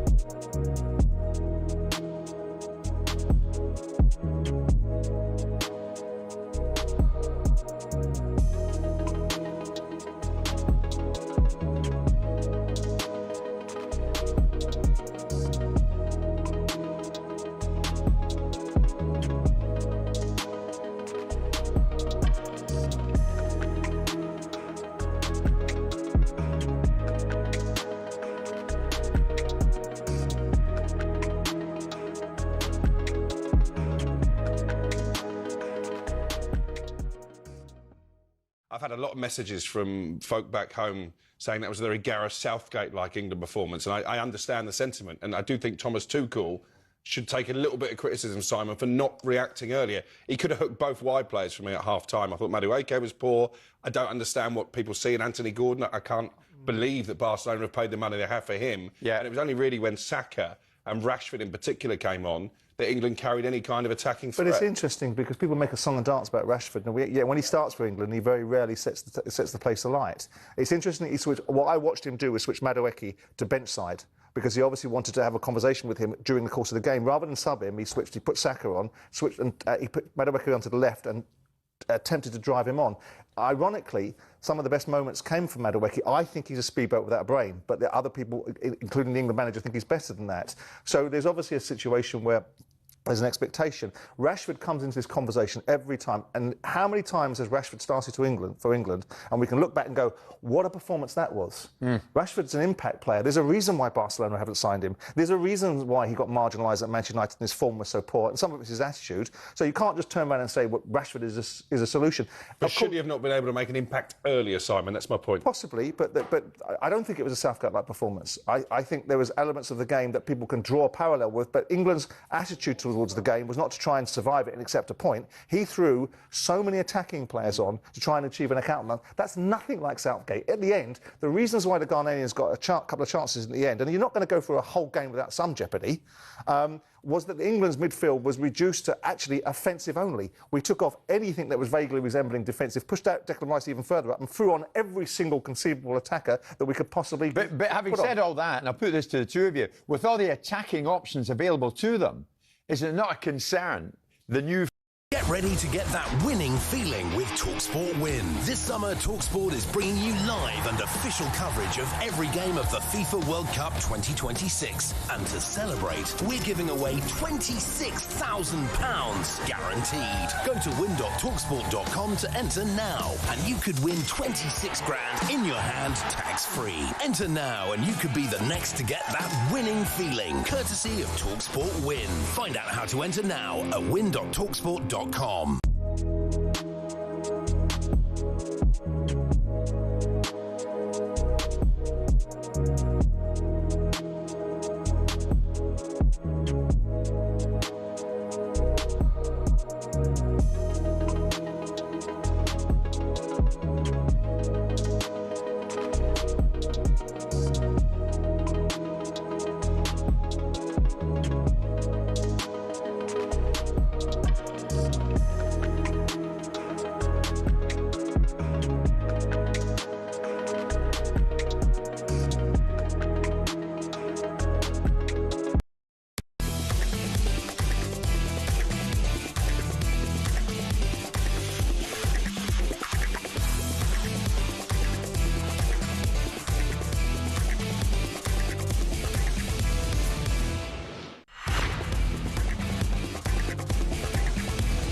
Now, with 2 wins out of 2, German fans will be very, very happy with the way things are going. What a slip. Yeah, I'm sorry about that, Scott. It wasn't deliberate, I promise. German fans will be very happy. Before we chat to comedian Christian Schulter-Loh, let's hear from some Germany fans chatting to our own Max Scott. It's just been amazing to see their performance so far this World Cup. They really came out swinging in that game with Curacao 7-1. That was just a phenomenal energy all night. And the 2-1 against Ivory Coast, and was kind of a character test, and we passed it. The team looks hungry, and this year the whole thing feels kind of different. I mean, we've had more teams than ever competing this year, and I think that allowed for Germany to slip under people's radars, especially amongst English fans. We don't have a superstar like Kane or Ronaldo or Messi. But I think we have a pretty decent team together, so I'm hoping for the best. We Germans find it hard to let our flag fly for reasons, but the World Cup is such a, positive, patriotic thing that brings us together in a good way. And at the MCC and surely many other places too, there's suddenly lots of cheerful and funny Germans, and that's nothing we're known for otherwise. One of the first things we learn at school, of course, is never write off the Germans. Very much. Who do we never write off, children? The Germans, miss. That's right. We were about 5 at that stage. Christian Schulter-Loh is a comedian and Germany fan, of course. Hi, Christian. Hey, guys. How are you doing? Thanks for having me. Good, yeah. So, bullish there, despite the fact that it was a little bit edgy against Ivory Coast. The arrival of Dennis Undav made all the difference. But are you feeling very confident, Christian? Well, of course I'm feeling confident because we've qualified already. I mean, it's not to like about that situation. I loved how the previous person said that, Germany, kind of football unites the country and it gives you a patriotic feel to it. Well, not the previous 2 tournaments, but this time. Yeah. It's a serious and interesting point. Obviously, for obvious reasons, that difficult relationship that a lot of young Germans have with nationalism and how that manifests itself. It is difficult, isn't it? Yes, I think that it's quite often when it's not the World Cup, it's the wrong people flying a flag, isn't it? So so sometimes it feels like a wrong gesture. But during the World Cup, I feel like the better the team do, so the more you feel like it's detached from other meanings. So you can fly the flag and it's just related to football. Yeah. And so I think perhaps like in 2006, we saw it in Germany. When we hosted the World Cup, it felt like it was like reclaiming a few symbols for people that otherwise would have had struggles flying a flag or wearing a Germany kit, So I think it can do good things. It can also frustrate 83 million people, of course, as we saw in Qatar and Russia. Julian Nagelsmann, the manager, the coach, is he a popular figure in Germany, Christian? I would say he's the second most popular coach in Germany, right behind Thomas Tuchel. So Harry's... He will be popular if we go out. Yeah, I mean, is there a bit of Schadenfreude? I don't know what the German word for that is. But is there a bit of Schadenfreude when, England come up short and we get a 0-0 and Tuchel's under a little bit of pressure, well, only a little bit, but what's the feeling in Germany about that? Well, that's been my theory from the start, that because Germany are unable to win tournaments, we've been so terrible recently that we're now kind of like undermining the opponent and destroying them from within by sending our most complicated manager abroad. So that seems to pan out. But no, I think people do appreciate a good joke after a match as well. Like when Harry Kane said that it's difficult to play against nations that want the match to end 0-0. We like that. So blaming a 0-0 draw on the opponent, that's fun. Well, we all felt that really. But yeah, that is. Especially coming from a striker, saying that it's not our fault that this ended the way it ended. Sticking it in the net from 3 yards might have helped. Yeah. There we go. So how far can they go, Christian, you feel, Germany? Well, definitely making it out of the group stage. That's progress, as we know. Mm-hmm. So like before the tournament, a lot of people said, which is like it's unheard of, if you're above the age of 20 in Germany, that reaching the quarterfinals would be a success. I remember when I was a child, reaching the quarterfinal was a reason to sack the manager. Yeah. And now apparently it's a victory. So I think like it all depends on the round of 16 when it looks very likely that we might face France. Well, that'll be the end of it then. Well, for France, yeah. No, I'm afraid not. Well, you never know. As we said, never write off the Germans. France are going to win it. I saw some old pictures of Helmut Schön, the legendary German manager, and he's wearing that grey jacket, the Germany jacket that you wear. It wasn't a tracksuit top. It wasn't a jacket. It was like a shacket, what they now call a shacket. The Helmut Schön shacket. I can't believe Adidas don't bring that back. I think it would be a big seller. Well, especially now because we've lost Adidas as it's going to be Nike from the. So that's, I think they've missed an opportunity there. Yeah. But you know what? I think France might actually be a little terrified of Germany because we've beaten them a few times over the last. Yeah, so I think that, when you're panicking about dangerous animals like spiders or so, and people say the animals, and I think it's the case with France and Germany as well. Good stuff. So where are you gigging currently? What are you up to at the moment, Christian? Yeah, look, tonight when Germany are playing, I'm going to be on stage at the Comedy Store in London. So brilliant. I'm still debating with myself whether to wear the Germany kit or not. Could end up in a riot, I don't know. And do you try and keep in touch with the score if you can? Although it's going to be quite late, your game, isn't it? Yeah, I might ask the technician to give me signs, secret signs. But when I'm only doing a 20-minute set, but we all remember matches like, for example, Germany-Brazil in 2014, where 20 minutes of not watching it would have ruined the whole experience. Yes, of course. That is. Imagine coming off stage and you're winning 7-1. That would be you wouldn't believe it if the technician said, "Oh yeah, you're 7-1 up against Brazil." You'll say, "Yeah, all right, mate. That's not funny." Yeah.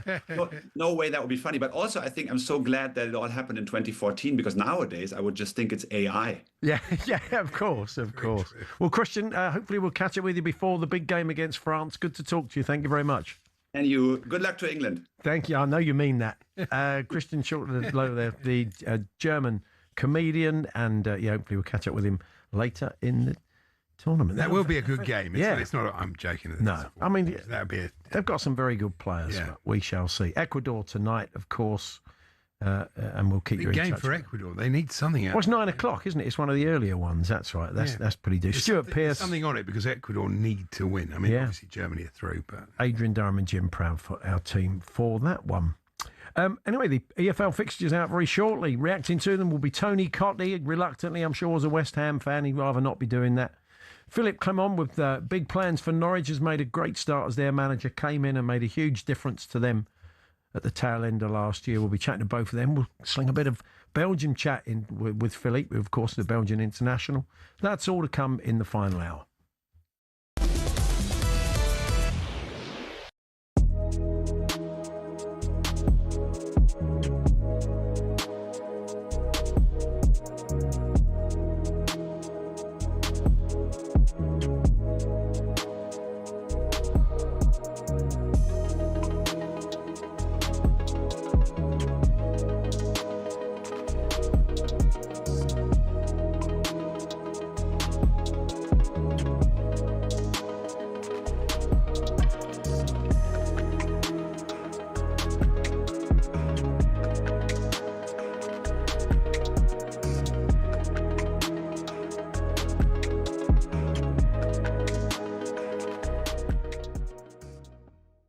very, very disappointed. I know it can happen, and you know, if you're an England fan, you're used to this disappointment at every tournament at some stage. But I've got to tell you, mate, I'm going after one person. I'll tell you that person is in a second. Who is it? I want to know. Going after Tuchel, mate. Yeah? Yeah. I thought his team selection was wrong. I thought he changed it way too late. His changes, I thought, were too similar. I think you've got to mix it up. And I've seen Thomas Tuchel's teams, and I've seen him change game. We saw that against Croatia, against a low block like Ghana. I just want to give them some credit, by the way, because they deserve a huge amount of credit because of the way they played. But come on, is that it? Is that the best that we've got going forward in a low block like that? And I sat there, and we sat there and watched it. And I said to you, I'd keep the same team at halftime, and at 49 minutes and something like 48 seconds, I said to you, Joe, I've seen enough. Seen enough. I wanted to see something, and there was no urgency. And he left it until I've got the subs here. Well, it was a hydration break, wasn't it? Around that. He made his first sub on 65, and I said to you in the break, I think he'll leave it somewhere about 60. After 50 minutes, I'm going, nope. If they've not listened to you, we're seeing the same old tripe. Mm-hmm. Same old tripe turned out, and he left it until 65 minutes. And it was too little, too late. Yeah, we had a rally at the end. You'd expect Ghana got something to hold on to. They're not going to break the shape. I thought they defensively were excellent. How slow were we? Oh, mate, how slow were we? It was so...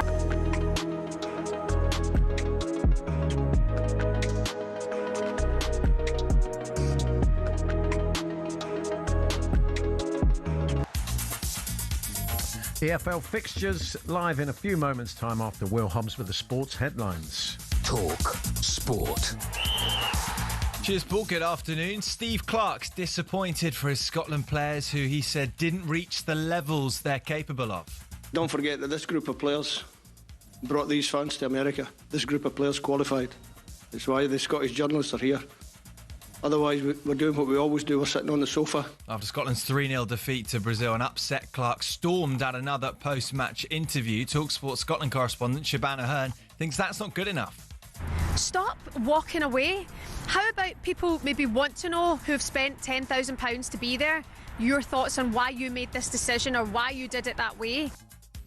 Computer says Scotland now have about a 30% chance of progressing. Our group stage coverage continues tonight, of course, with Ecuador versus Germany live on talkSPORT from 7 p.m. And Scotland could do with Germany winning big and for Ivory Coast to batter Curaçao at the same time. It's reported Wales boss Craig Bellamy's proposed move to take over at Burnley has fallen through. It's believed the Welsh FA have been trying to persuade him to stay. And next up on talkSPORT, stay tuned. We'll have the EFL fixtures for next season brought to you live. That's coming up next. talkSPORT News.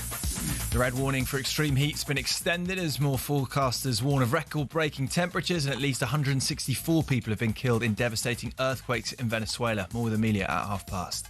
talkSPORT weather with QuickFit. Heatwave outside, oven inside. Stay cool this summer with a free aircon check. Book online or visit your local QuickFit today. A tough day to be fielding at Trent Bridge. Very hot again, especially across southern and central parts of England and Wales. Breezier than yesterday. Northwest Scotland wetter and cloudier with spells of heavy rain.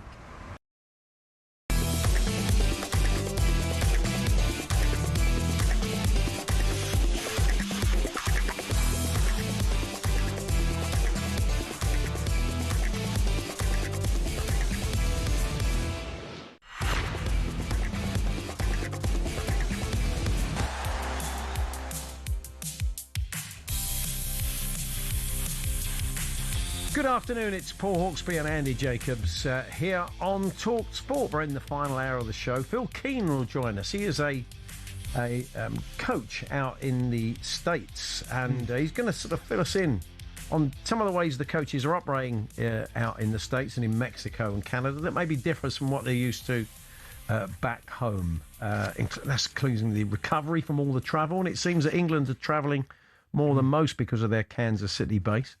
But we can now chat about the EFL fixtures that have literally just come out. Max Scott has rejoined us, Max. So what are some of the highlights? Well, some of the highlights are, just to remind our listeners, that we'll, of course, be offering up to 150 live and exclusive national radio commentaries of the Championship, League One, League Two and the EFL Trophy. And this, of course, is going to include the extended playoffs at the end of the Championship season. Remember, it extends to 7th and 8th places. So the first thing that came to my mind when the Championship fixtures came out, for me, the big one, for the first time in 14 years, Millwall against West Ham.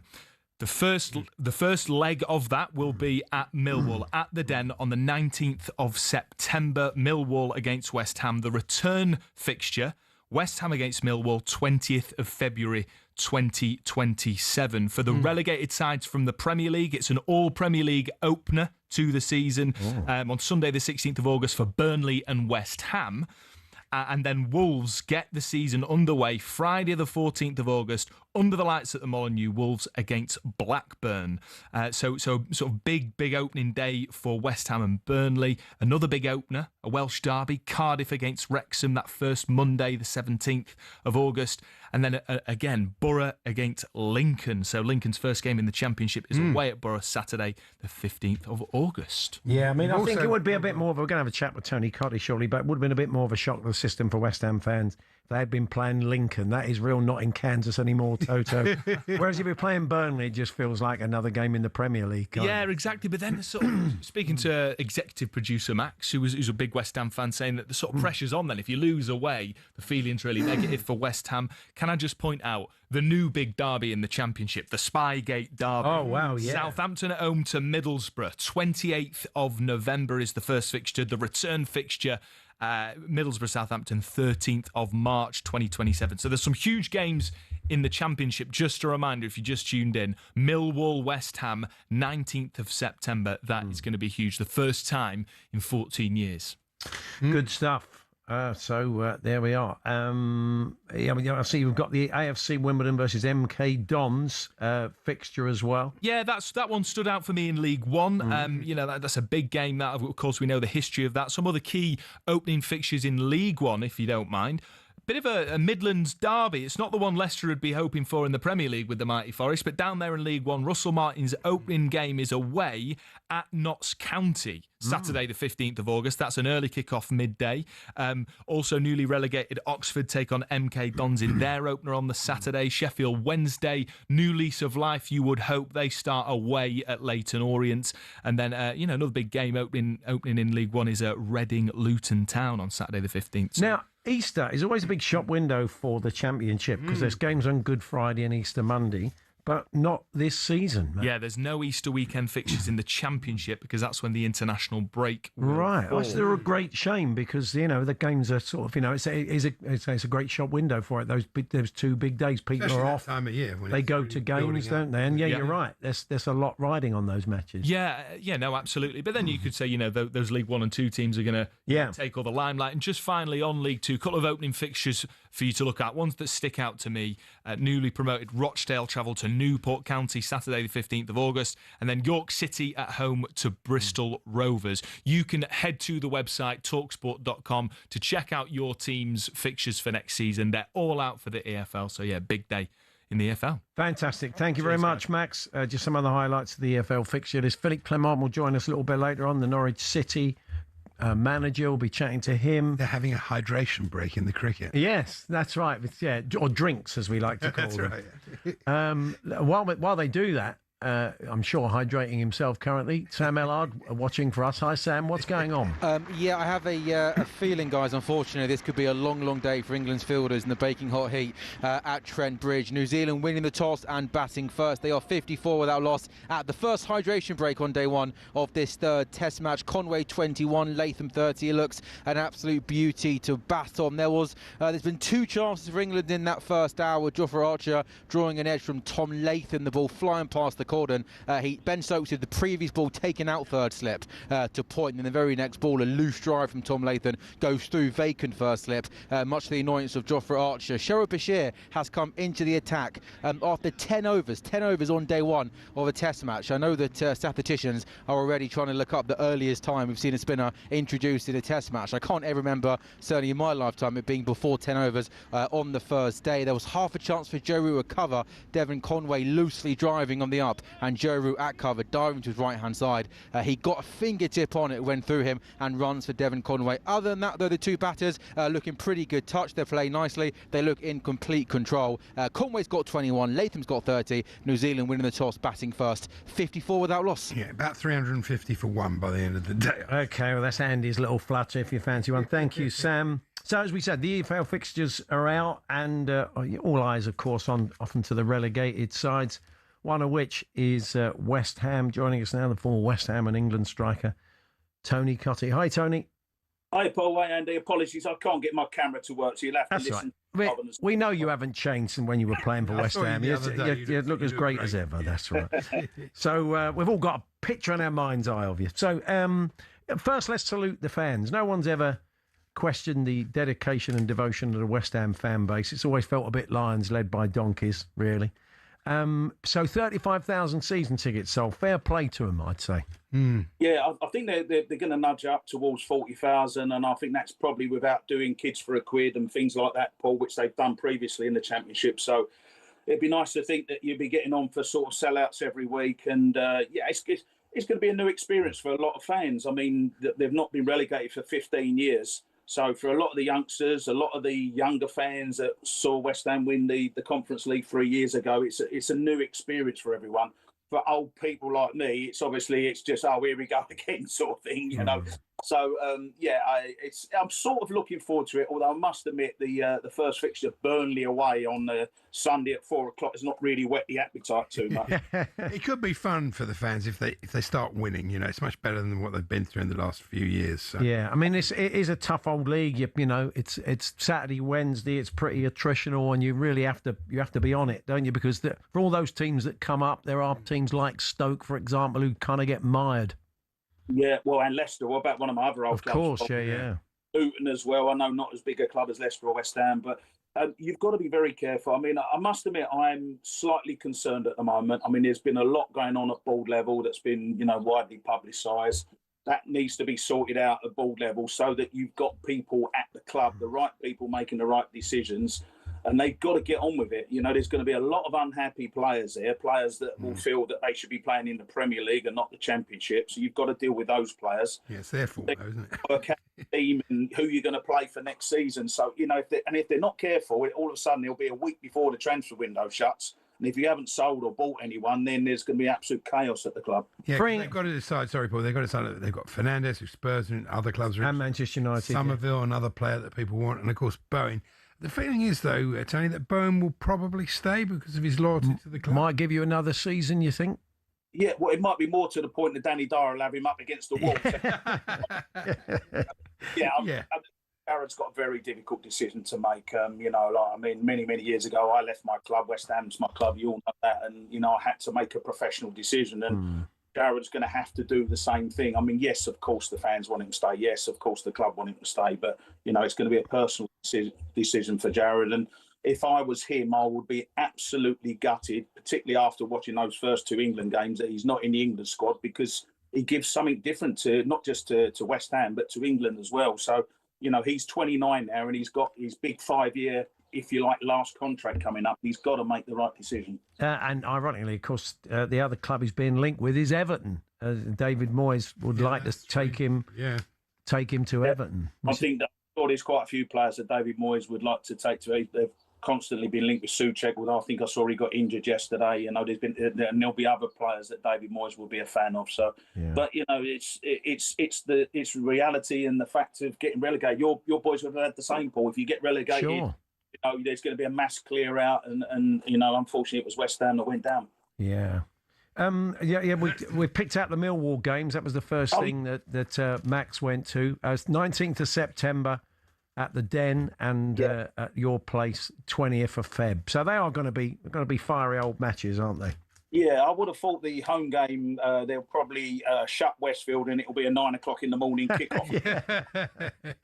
Yeah, feeling for that. I mean, I suppose if you're not a West Ham or Millwall fan, it's hard to get your head around it. But it's a history that goes back many, many years, even over 100 years. So going back to the Dockers in the original days, and As you know, Paul, I think when West Ham are in the Premier League, their main match to look forward to is Tottenham, and if they're in the Championship, we look forward to the Millwall game. So that won't change, and there'll be a lot of fans that will be experience the hostility of that game for the first time. Now, you mentioned Leicester, and it's hard to think it can get any worse for them. And you think of that relationship between the owners and the fan base and all the glory of a decade ago. Go so wrong so quickly. I mean, to win the title, that great fairy tale, but that relationship, and even winning the cup in 21. Yeah, seems to be in the mud now, doesn't it? It's going to be. They go to Notts County first game of the season, so it's going to be a tough. They've got to bounce back, haven't they? Yeah, of course. And we're just mentioning Notts County. What a historic club that is, isn't it? One of the clubs, and they've been down in non-league football, so. You have to be so careful. I've already mentioned it, Paul. You've got to be so careful because if you get things wrong at board level and then it filters down, and then if you've got the wrong manager in place, which has been the case for West Ham over the last 3 years, I'm still not sure we've got the right manager in place. Then all of a sudden you've got absolute chaos at the club, and players, like I say, that don't really want to be there, think they're better than what they are, etc. And the Championship is going to be. You mentioned League One for Leicester. That's going to be tough. But the Championship is, with the teams, you've got Wolves spending money. You've got Southampton should have gone up, as we know. There's good, fantastic clubs in that Championship. And it's not going to be easy to get out of. And if you're, I don't know, say you're a Lincoln player. I mean, the one game you're going to look forward to is playing at the London Stadium in front of 60,000 fans. Every home game is going to be a cup final for the opposing team. And then when they go away from home, as we've already said, West Ham have got a fantastic fan base, and even Burnley, 4 o'clock on a Sunday, they'll pack their end out, and the fans will travel to all the games, making it a great atmosphere. But the players have got to respond. They're the ones that, it's all right blaming the board and the manager and everything. The players are the ones that have got to roll their sleeves up and get themselves out of the mess that they got themselves in last season. Yeah, that's a good point, because I think that was our great fear as Spurs fans going down, that we would have been a scalp. And with respect, West Ham are not quite the scalp Tottenham would have been, because they've not been in that division for a very long time. But they are still a scalp, and it's a big day out in London and in that big ground. So they're going to have to watch that, aren't they, watching teams raise their game.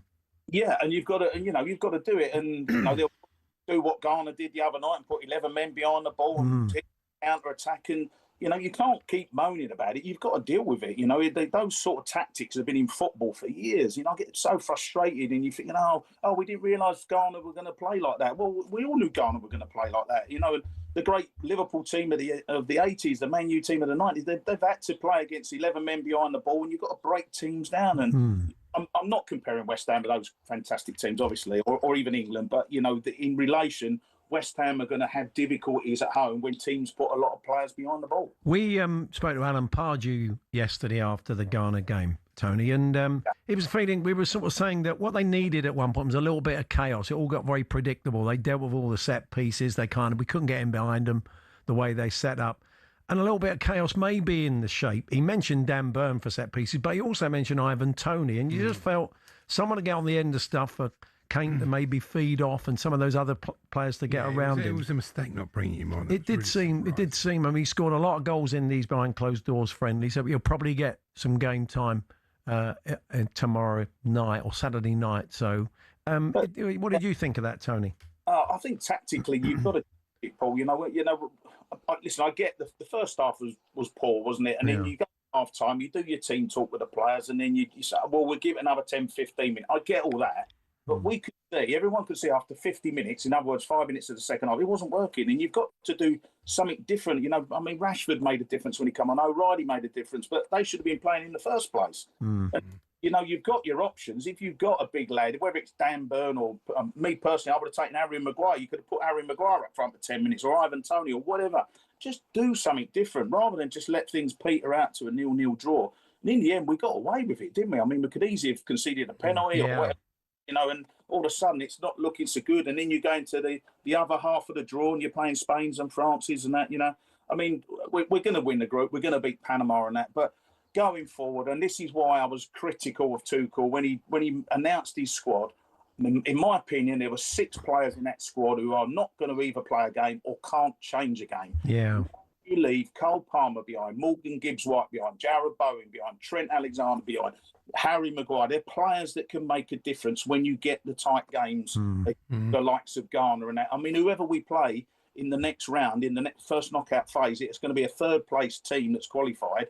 They're going to put 11 men behind the ball. And we'll probably go for the same thing. And we're not good at penalties, or we haven't been, have we? So it's frustrating, and we all seem to be able to see it. And then you just, I don't know whether the managers and the staff get so wrapped up with things that they can't see the wood for the trees sometimes. Yeah. I mean, they were very worried about when they kept saying about the patience, about being caught on the break. They almost played with a bit of fear, and there was a little bit of fear, certainly, where they played in front of them. But Tony, we will. Yeah, sorry.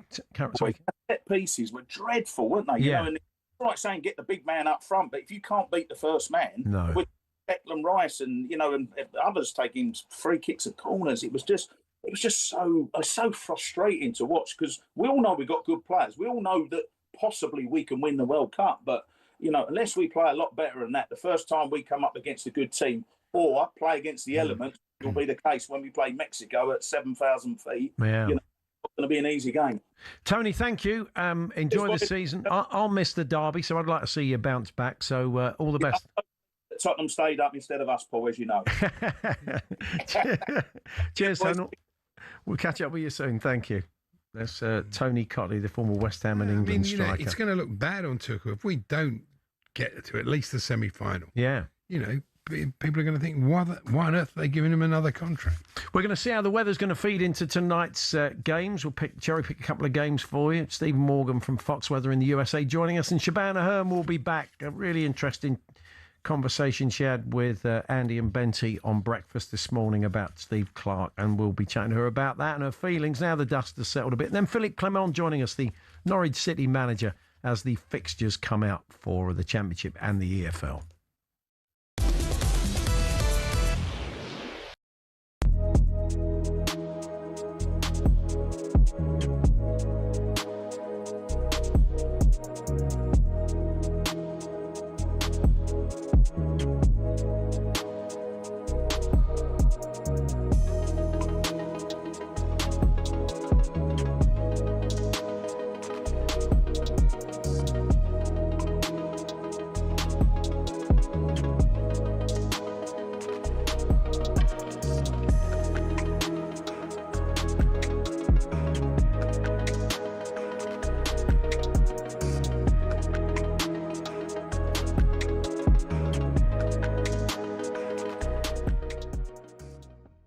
This is where everyone gets him wrong. The thing about Cristiano is it's incredible to me, and I feel it as a great honour that I have become a good friend of him. I love the guy. He's a great guy. We talk all the time. But it's a weird thing for me. We became friends because he liked my crime documentaries I did for ITV. Yeah. That's how he messaged me out of the blue, and that was how it started. But we become good friends. And the thing about Ronaldo, I just find incredible. He still gets unbelievably emotional when he scores a goal or wins a game or loses a game or misses a penalty, whatever it may be.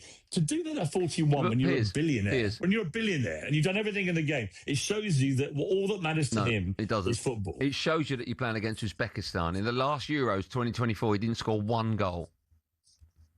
So I thought we lost you there. You went really quiet for a minute, Piers. What happened there? Oh, I didn't get really quiet. I thought the line dropped. Okay, Harry Kane had a poor game last night. Why aren't you pelting him like you would Ronaldo? Well, no, we're just talking about Ronaldo. I'm not talking about Harry Kane. No, of course you're not. You're not talking about Harry Kane because you like Harry Kane. Why are you picking on Harry Kane? I thought you were English. Because I think he had a poor game last night, and the whole team. But where's the great inquest into, has Harry Kane lost it? Is he a has-been? Is he what? No one's going to have that conversation because his goal records shows that he is a brilliant striker. Not the Euros. Ronaldo's goal record under Martinez that you've just said. None. That goal record under Martinez is unbelievable. Do you think should be lauding him as the best finisher in the world? Qualifies. Put him in a big tournament. After he scored that goal, in a big tournament, he just scored 2 goals. Piers, Uzbekistan. After he scored that first goal to the cameras, he says, "I'm back." Yeah. People haven't liked that because they say Messi would never do that. Oh, so what? I love the fact that Ronaldo makes his critics eat crow every single time. Right? The whole of social media for 4 days was reveling in the downfall of Cristiano. Let's be honest, they were. Yeah. Everyone was willing him to fail. They wanted him to be Piers, humiliated. England-Portugal final of the World Cup goes to pens and Ronaldo scores the winner. Do you celebrate? Do you fist pump? Hello, I'm Matt Forden from talkSPORT. This is How to Win the World Cup. This is the best squad I think England have ever had.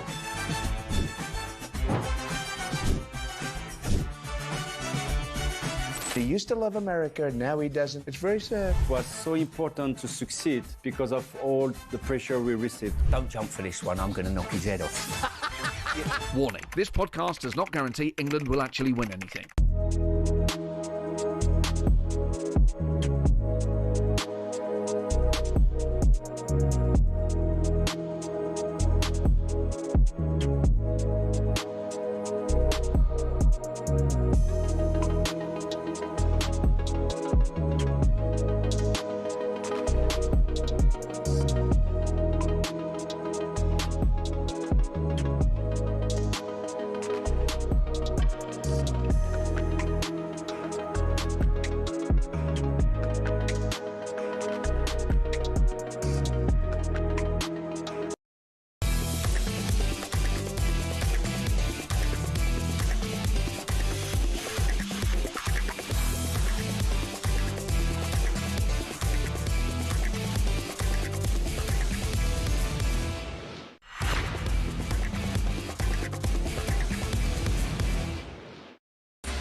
US football forecast on talkSPORT with QuickFit, a team selection that everyone would be happy with this summer. QuickFit, drive away happy every time. Yes, time to look ahead to all the latest weather over at the World Cup thanks to QuickFit. Touch wood, it's not been too weather affected, the World Cup so far. A couple of notable instances, but beyond that, England's first experience of the heat on Saturday. That's right. Stephen Morgan from Fox Weather in the USA joins us now. Hi, Stephen. Hey, good morning, Paul and Andy. How are you guys? Yeah, we're not too bad. So are there any games that we can see sort of our time tonight and overnight that could have issues? I mean, 6 matches today, right? The only one that we're watching carefully is going to be in Kansas City. It's Tunisia and the Netherlands. We have our graphics behind me, so people watching, hopefully we'll be able to show you it. But really, the storm chance, which, as you guys know, England headquarters in Kansas City, there has been this stormy theme that has emerged. We might see some storms tonight. The only good news is that for the start of the match, that's when the storm should be wrapping up. So hopefully between Tunisia and the Netherlands, that will be ending. Temperatures are actually going to be pretty pleasant. I have it behind me, about 70 degrees Fahrenheit, so about 21 to 22 degrees Celsius. So not too bad, but that's the only one that we need to watch. Could maybe have a delay at the beginning of the match. Okay, that'd be quite interesting. Andy mentioned England-Panama. Should that go off without incident, or should England fans expect maybe a delay? Well, that's tough on Saturday because we are watching some rain that will move through. Obviously, we know we can play in the rain. And we're hoping that the storms can stay away from the stadium in New Jersey. I think it's going to be good. I mean, taking a brief look, it's going to be at the beginning of the match that we could see the showers. Temperatures are going to be about 74 degrees, so 23 degrees Celsius. But if the game starts a little later, we'll have some clouds, but really I think it's going to be an okay match. You see this color? It says low. It's green. Green means go. So we're saying it's going to be a go for Saturday with England and Panama. That's good to hear. Stephen, thank you. We'll catch up with you soon. You got it. There's Stephen Morgan there, Fox Weather in New York. And that was our weather update. All thanks to QuickFit. Drive away happy every time. US football forecast on talkSPORT with QuickFit. Your car's star player you can always rely on this summer. QuickFit. Drive away happy every time. We're going to return then to the Scotland camp. Shabana Hearn doing sterling work for us throughout the tournament. Very good with Benty and Andy earlier on. Very impassioned, eloquent speech about Steve Clarke and maybe in some people's eyes a bit of a lack of class when it came to the post-match press conferences and being answerable to the Tartan Army. You've done such a great job out there. He was very tetchy. I mean, he basically said, you journalists wouldn't be here if it wasn't for us. You think, oh, come on. Well, I thought Jaban did it brilliantly. If you were watching it, it may have been slightly undermined by the fact that she spoke so eloquently while wearing an oversized Super Grand Tam O'Shanter with ginger wig attached. Hi, Shaban. Oh, look. Good morning, guys. I'm in the pool. I'm cooling off after the rant 4 hours ago. Yeah. I've had a moment to think about it. I've slept on it, and I was dead right. You were dead right. I'm slightly worried about the health and safety aspect of you broadcasting live while you're actually in the swimming pool. So if we don't speak again, Shaban, it's been emotional. We'll be okay. Do you know what? Yeah, that's one way to go, to be fair. Yeah. It can't be that bad. Jumped in the pool. Guys, I swear I haven't...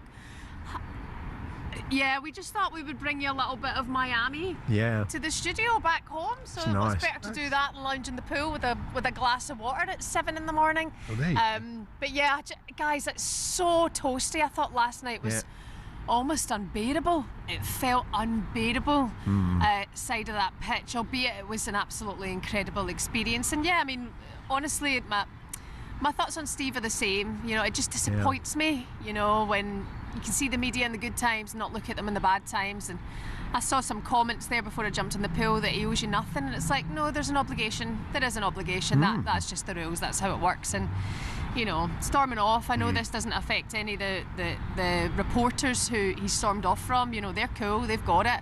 If it happened to me, I would be cool, I would have it. But it is just frustrating when you want to hear our manager try and have a bit of positivity, because we've still got a chance of being in the round of 32. It's never a good idea to go to war with the media either. You know, you're on pretty thin ice at the moment after what's gone on. You've kind of seen a repeat of the Euros, which Scotland fans didn't want, and so, you know, you could do with a few of those men and women on your side, really, in your corner. Yeah, that would work, wouldn't it? I mean, stand in front of those boards, and I mean, how many times do we listen to football players being media trained? You know, and what I quite like about Steve Clarke is that it's his mood, and that's what you're getting, kind of thing. He's not going to change for anyone. But I think this is sport. It's that is a game of winning or losing, or if we're lucky, we would have gotten a draw, and we didn't.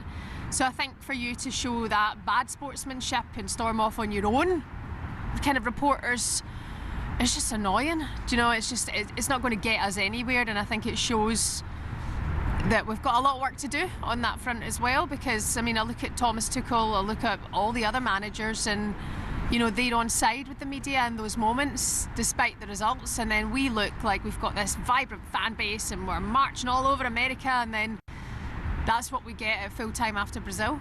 He must be very frustrated. For me, that doesn't work. He must be very frustrated, Shaman, because, you know, to give away 2 early goals in the way they did in those 2 games, you're just handicapping yourself. It must drive a manager mad, especially if so avoidable, the mistakes. I know, and Scott McKenna has been training on his own since we arrived here in America, and then he got his opportunity on last night. Grant Hanley, after what happened against Morocco, gets put to the bench, and McKenna has just as the same kind of blunder as Hanley had as well, and then Jack Hendry had one, and then luckily that one was disallowed because it was a foul on Jack Hendry. So yeah, we've not been good enough at the back, and actually it's all well and good. You want to have the faith, and you're positive and you believe, and I do, like, I really, really do. But then I think when you realistically look at, you know, Brazil's front line, and Brazil's all over the park, look at Brazil, right? And then you look at our defence in particular, that is our weak spot. So, you know, I think only to concede 4 against Morocco and Brazil is not the end of the world, but if we're going to hand it to them on a plate, they'll eat the dinner, that's for sure. We went through all the connotations, and they are, you know, pretty not impossible, complicated about how Scotland can do it. What's your gut feeling, Shaban? So this Serbia-Austria game, this one that'll finish, I think, 5 in the morning, your time on Sunday, is the one that it might come down to. And I think if either of them win that game, they'd have to play Spain. So are they going to try and, you know, throw the game ever so slightly? I doubt, you know, professional footballers do that. I really do. But then one of them could be out, but that could work in our favour. So we just have to wait. It is a waiting game. It is about patience now. We've done all we can do. Can't change it now, and it's been an incredible tournament, an amazing experience. Don't think the Tartan Army are ready for it to be over yet, but Steve Clarke said last night, I think we're going home. So, you know, that's about as as excited we can be about that. Your husband will be pleased. I did like his outfit that you put on Instagram. He went full Brazil to wind you up, being trolled by your old man. I know he trolls all the time. That is a case of like, just reminder at home with the children whenever you're ready to come back. That would be absolutely great. So he does a cundy to me daily whilst I've been out here in the States. So yeah, he woke up in the early hours of the morning saying great result for Brazil. I thought, oh gosh, I'm up against it here. Oh. Well, enjoy your early morning swim, Shaban. We'll catch up with you soon. Shaban. Thanks a lot. Good stuff. Bye guys, have a great day. Take care. I'm going swimming. Bye. Here we are. Get rid of the microphone before you do. Yeah, don't jump in with that. We don't want that situation, do we, really? Anyway, our thanks to Shaban. Ali Ross from the Tartan Army.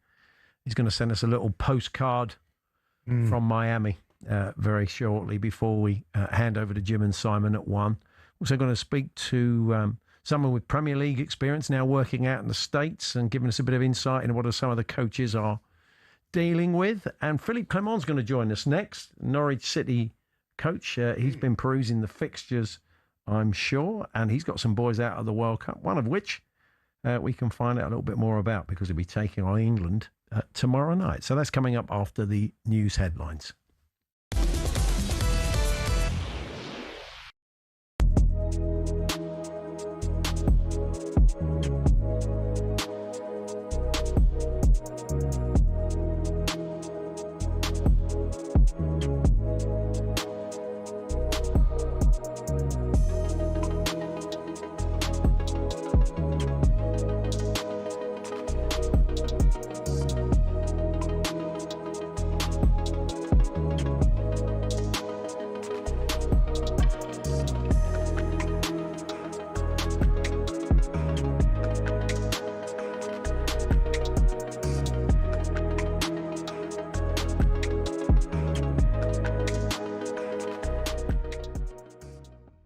You would have played with Rashford in against him, Jack. Why isn't he starting? Why is he getting brought on 83rd minute? Because I like Gordon, but Rashford is in a different league for me. Yeah, I think with wingers, right? Wingers, I always think is such a difficult position because one game you can be the best player, and then another game it don't quite work out for you. You miss 1v1, you lose the ball a couple of times because they take so many risks. You want your wingers to take risks, and I feel like I agree with you, Gabby. I feel like Rashford has spent a year at Barcelona where their wingers over the years and the way they coach them and the detail they give them. Like they're top level, and I think he's had a top season. I think, he's probably one we might see in the next game. I think 83rd minute was probably too late for him. Like again, someone who dribbles, he gets at players. Anthony Gordon can do that, but I feel like if you can see that it's not working, like change the wingers. That's one thing that you can do, and it's relatively risk free in terms of like avoiding transition and stuff. And probably waited too long for that. Jack, what type of England fan are you? Having played, of course, at the highest level for England, when you watch us at major tournaments, are you like me and most fans where 1 minute you think we're going to win the World Cup, and the next you think the manager should get the sack? No. You know what? I'll be honest.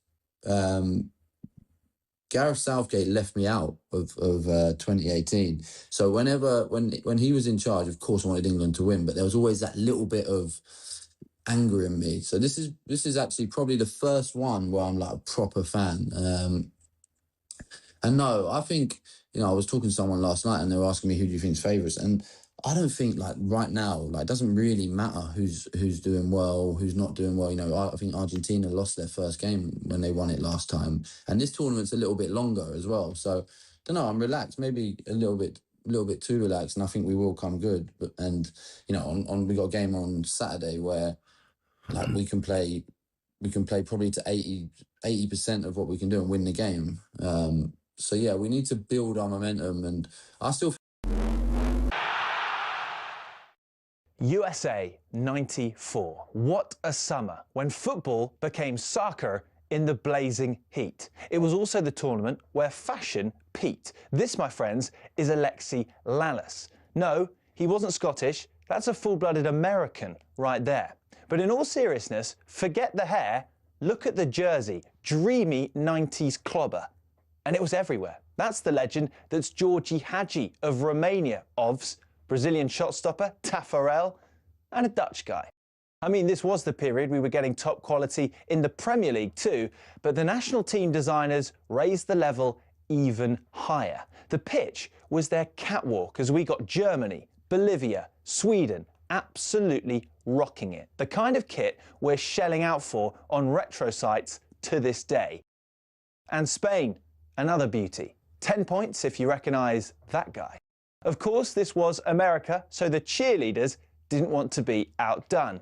But in the end, two of the less is more designs made it to the final. And when Baggio blazed over, Dunga got the honours. The entire summer was an explosion of colour that would have broken Instagram. Sorry, just trying to get that Larson one off eBay. 70 quid.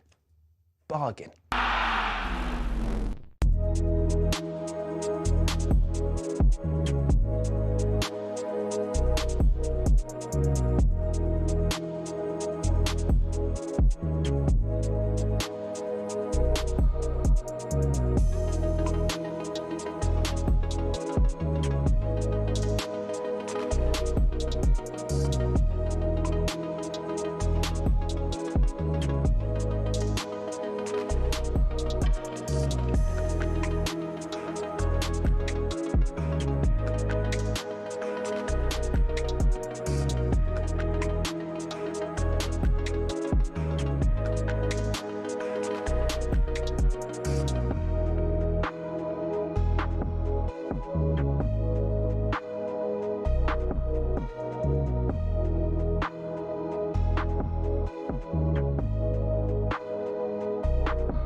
The So Good moment of the day on talkSPORT with Meantime. talkSPORT have teamed up with Meantime to create So Good lager for the World Cup. Available now at all O'Neill's pubs and some of the best sports bars in the UK. 18 plus, always drink responsibly.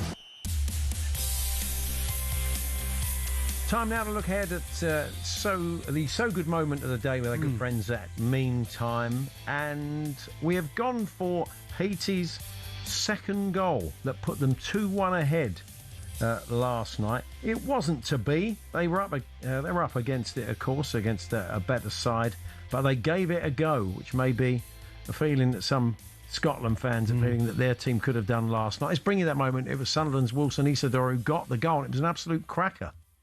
And then the shot comes in. Oh, what a strike that is! Wilson Isidore takes it from outside the box and rifles it right across the goalkeeper. And Haiti's lead is restored. And it's an absolute stunner from the Sunderland man. Wilson Isidore scores in the World Cup. Morocco 1, Haiti 2. They ultimately lost 4-2 to Morocco, but they went out punching, really, and with a lot of pride. Giving it a go. Yeah. That's true. So, you don't want to leave a tournament and regret it. But there we are. It was the So Good moment of the day with Meantime. talkSPORT have teamed up with Meantime to create So Good lager for the World Cup. Available now at all O'Neill's pubs and some of the best sports bars in the UK. 18 plus, always drink responsibly. The So Good moment of the day on talkSPORT with Meantime. talkSPORT have teamed up with Meantime to create So Good lager for the World Cup. Available now at all O'Neill's pubs and some of the best sports bars in the UK. 18 plus, always drink responsibly. So the EFL fixtures came out a little bit earlier on. We spoke to Tony Cottee, the former West Ham forward who perused West Ham's fixtures. Norwich City, their fixtures are out. We're just having a look at them now. I'm sure as their coach has been as well. That's Philippe Clement. Hi, Philippe. Hi. Hi, guys. So, I mean, does it matter? Are you of that school that says that the kind of you've got to play everybody twice, so it doesn't really matter the order that you play them in? I think all the managers are saying that because it's the truth. I'm happy that we can start with the home game because I feel in all the community here that everybody's looking forward to that, to be back in the stadium. So that's a good thing. And the other thing that's maybe important in the schedule is that around Christmas, New Year period that we have 3 home games. So that's enjoyable for the fans, and we only have 1 away game, and it's not too far away to West Ham, so that you don't have to travel too much in that relentless period. So that's a positive. Yeah, it's really the run-in that the only time you can look at it, because you do have to play everybody twice, but the last few games often can be so crucial in the Championship. So that is of interest, I think. But it's difficult to judge now. It's still more than 2 months that the transfer window is open, so it's really difficult to judge who are the strong squads. So we will see during the season, and you don't have any influence anymore in that moment. So we need to be ready for every game, not only for the last 3 or 5 games of the season. We need to be ready every time. There's West Brom at home, Millwall away, and Burnley at home in August. And as you said, that Philippe, that Christmas period is good. The 19th, home to Wolves, West Ham away on Boxing Day. As you say, not that very that's far a great to travel fixture for the fans. Yeah, absolutely. Charlton at home on the 29th, and New Year's Day, Lincoln City. So that's good. I mean, I'm sure you'll be pleased because you came in November last year and did a fine job. To be able to have a pre-season with your players, do you feel that's very important? Yeah, it's crucial, of course, to have this period together to build things again, or to rebuild. Of course, we still have several guys who are at the World Cup, so they will come in later. We're doing some transfer business, so you don't know how fast we will reach agreements with players and with other clubs around that. But we started yesterday with our first days of test, and I see everybody come in with a good mood, a lot of ambition. They did their off-season program, so that's a good start. And let's kick on now for the next 6-7 weeks to be ready for the Carabao Cup first. Whenever we speak it's very different, isn't it, now compared to when we were kids and we were growing up? Players didn't come back. I was going to make that point. Every pro we speak to comes back for pre-season training. So, we're far more professional now. No one's overweight. No one fails the pinch test. Is that true? Is that your experience, Philippe? It's not true, because one came back with too much weight, so he will have a tough few weeks now. That's right. He's going to be put through the ring. It is a balance, isn't it? Because the players work so hard during the season. They need rest. We hear too much about how players are playing too much. But if they overindulge in their resting period, that's a problem as well, isn't it? Yes, but it's also mental rest. I think that's even more important than really to rest your body. There's a difference between rest and doing nothing. So that's why they have these off-season programs to keep your body ready, because otherwise it's the gap is too big to restart to the intensity that you want to get in the Championship. So it's common knowledge now that everybody stays active also in that period, and a lot of players are doing that in a good way. Some are doing even too much, so you need to guide that also, that they don't do too much in this off-season program, and that the battery is empty or half empty already before they start. Now, the expectation on you and the team is high. Millwall, Ipswich and Coventry were the only teams really to get more points than Norwich after you came in, at a point when I think some Norwich fans were looking nervously over their shoulder at League One. So high expectations for the team, Philippe. Yeah, it's been an amazing story, because in the first 15 games they only had 9 points, so it was a big turnaround. There's nobody with higher expectations than myself. So for me, it's about trying to win every game. And to create that mentality in the squad also, that we want to win every game against every opponent. And of course, we're not going to succeed in that, but to be as high as possible. And it's going to be an interesting season with 3 new teams coming out of Premier League, 3 teams coming out of League One. Then a lot of investment also in the Championship. I'm not surprised, but I think it's going to be a really, really competitive season, and with stronger teams than last season in the Championship. You mentioned your boys at the World Cup. They include Kenny McLean, who had a tough night last night against Brazil, but also Jose Cordoba, your defender, who's going to play against England tomorrow night. And if people haven't seen him play, maybe you could give us a bit of a scouting report on him in the Panama team, Philippe. Yeah, Gosse is playing in a different position there because they play with back 3 or back 5, where he's the central one. But he's somebody with power, with pace, with good passing abilities also, and a really good mentality. So he's a very important player for us.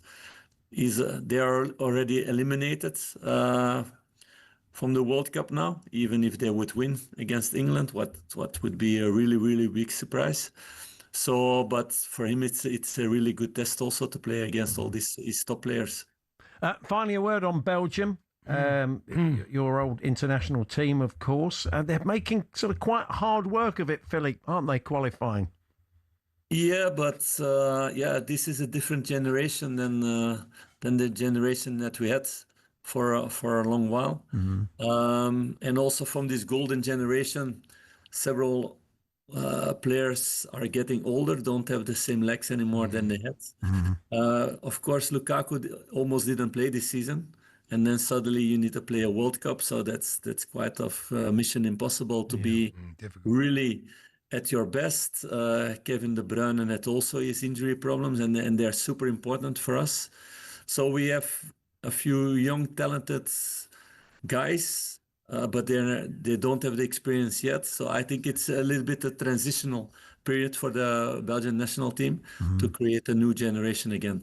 But to have the same level as let's say the golden generation with Lukaku, De Bruyne, Hazard, Kompany, Vertonghen, Vermaelen, Courtois. That's going to be really, really difficult with the small country that we are. Philippe, really appreciate your time. All the best for the season. Thanks for joining us. Okay, all the best there. Take care. Philippe Clement there, the manager of Norwich City. Fixtures out earlier on today. They get underway against the Baggies. Yeah, they should have a good season, shouldn't they? Yeah, well, as I said, he was kind of one of those you didn't want it to end because they got some great results when he came in. So a lot of optimism for Norwich fans, I guess. We're going to get a little postcard from the Tartan Army after last night's game before we hand over to Jim and Simon. We're here with our very good friends at Selco Builders Warehouse. Check out this month's real deals at selcobw.com.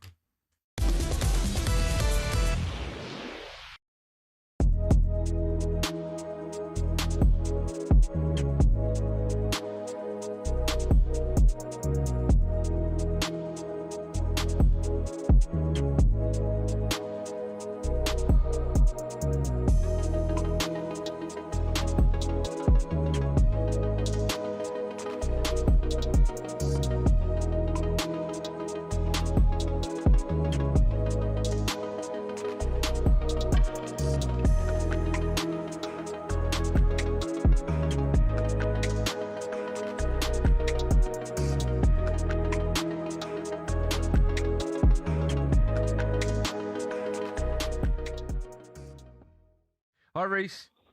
How you doing, Andrew? How you doing, Darren? You well? Yeah. Good, man, you? You sound tired. Oh, do you know what? I am very tired. I work in. I'm a director of fun in a place called the Polworth Tavern. Now we've had a lot of fun trying to support the Tartan Army and try to support Scotland, but last night's just embarrassing. You can't support Steve Clark there anymore. I think it's absolutely embarrassing how the fact he even got a 4-year contract before we even went there. It's an embarrassment to Scotland. And do you know what? And I hope you would agree with us. I think we're the laughing stock of Britain right now. Do you know? Listen, I wouldn't say you're the laughing stock of Britain, but let me ask you, Reece, because I understand the last 2 performances haven't been great, but realistically, in this group, where did you feel you'd finish? I think we should have put a better performance. I think we need a bit of a. So I'm a Hearts fan, and like we were all talking about Scottish football last season. Bit of fight, bit of hardcore. You've not seen that. You've not seen that in the World Cup. There's no the fight. There's no the elbows in. There's no the Scotland the brave. And I think it is actually an embarrassment for the players. But I don't think that comes to the players. I think that's the way that Steve Clark's one of the players. I think it's an embarrassment. Two or three of those goals, just play Craig Gordon. He saves them. That's Reece, thanks for your call. That's the problem, that they'll look back at their missed opportunities. Yeah. I'm not suggesting they should have won all 3 games or even 2 of them, but they'll look back at the middle game. Morocco could have done more. Could have had a penalty, maybe 2.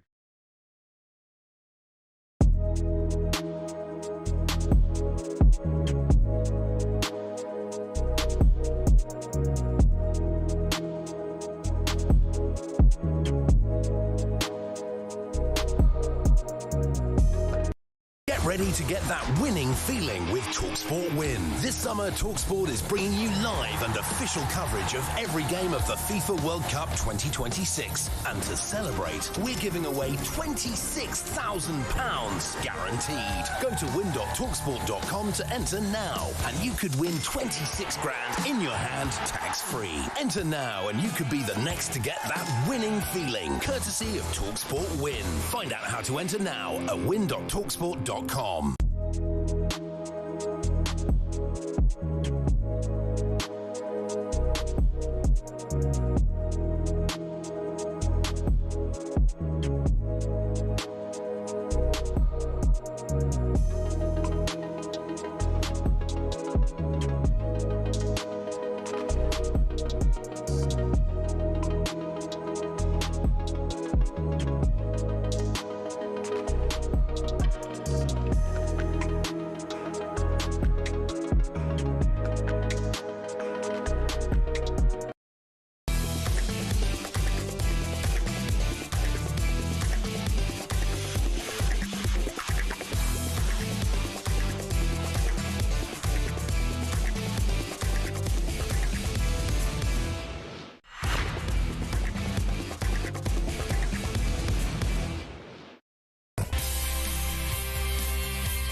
We're going to talk Scotland now. Ali Ross is a member of the Tartan Army. He's this Sun TV reviewer, writes a fine column every Friday. We've been enjoying the Tartan Army experience through his eyes. Here he is, slightly bleary-eyed the day after the night before and that defeat to Belgium. Oh, sorry, to Brazil. Paul, Andy, good morning, good afternoon. I've just woken up in Miami. A wee bit of a hangover, it's true, after last night's shambles. And a slew of messages on my birthday, none of them relating to the fact that I hit the age of 59 last night. They're all on the subject of the Scotland football team, summed up succinctly by one friend who just says, Ali, there must be better ways of seeing the world than this. And it's true, of course, watching Scotland is like having a stomach upset on a foreign holiday, because there's something always nagging away at the back of your mind that spoils the fun. In Scotland's case, I think it's the defence that is Imodium proof. It seems to gift every team a goal start. And as you saw for yourself, with a team as strong and skillful and brilliant as Brazil, you just can't do that. So I am on a plane home tonight. I know technically we can still qualify, but I think we've reached that stage of the party where everyone's telling the drunk guy, I think it's time to go home. So on that note, I shall see you in the canteen or on the show. And if we could never mention this debacle ever again, it would be greatly appreciated, but I will understand if you don't. See you soon, boys. Take care. Oh, poor brilliant. Old Ali, and happy birthday. Very funny. For very yesterday. happy. What a shame. Look, you can always fly back for the final. Yes, yeah, that's true. They can. Anyway, talking of flying, England's team will clock up the fifth most air miles for group matches. And a lot of it to do with the Kansas City base. Just one of the demands on the teams as they get around at a tournament. Phil Keane is a former Premier League practitioner. He works for FC Cincinnati as their Director of Sports Science. He joins us now. Hello, Phil. Good afternoon, guys. It's one thing they're just not used to, isn't it, really? I mean, they might fly up to the odd game, but it's sort of half an hour on a flight and obviously get stick for that because of their carbon footprint. Couple of hours in Europe. In Europe, but really nothing like this on and off of planes all the time. Yeah, so we see that the teams now in the World Cup are experiencing what we here in the MLS experience every weekend pretty much. The other thing we have out here, obviously, if you've seen where teams are based all over the country, that certain sides of the conferences that we have in the MLS will rack up more than like 600 miles in terms of an average air travel just for one game, where back home in Europe, you're probably looking at, like you said, 30 minutes flight and maybe just 100 miles. So it's really significantly different out here to for the players to now add into the game demands. If England reach the final, it goes the way it should. 12,400 miles of travel to reach the final in New York, which is something else, of course, isn't it? Yeah, and the schedule. Because it affects you physically, doesn't it, Phil? Yeah, it does. Obviously, we see out here we've got obviously 4 time zones that teams have got to navigate. So with that, your body's going to adjust to different time zones that you're in certain places. So with load monitoring techniques, with the training loads, so we'll try and look at players like GPS and make sure that we can then tailor that if we're going to go into a new zone. But then on the flip side of that, you're just really now going to try and navigate accumulation of fatigue as we go through the tournament. So because of these, they're using kind of a real kind of top end GPS data, aren't they, at the moment? So they can keep an eye on the way the players' bodies are reacting to all this travel and time zones and everything else.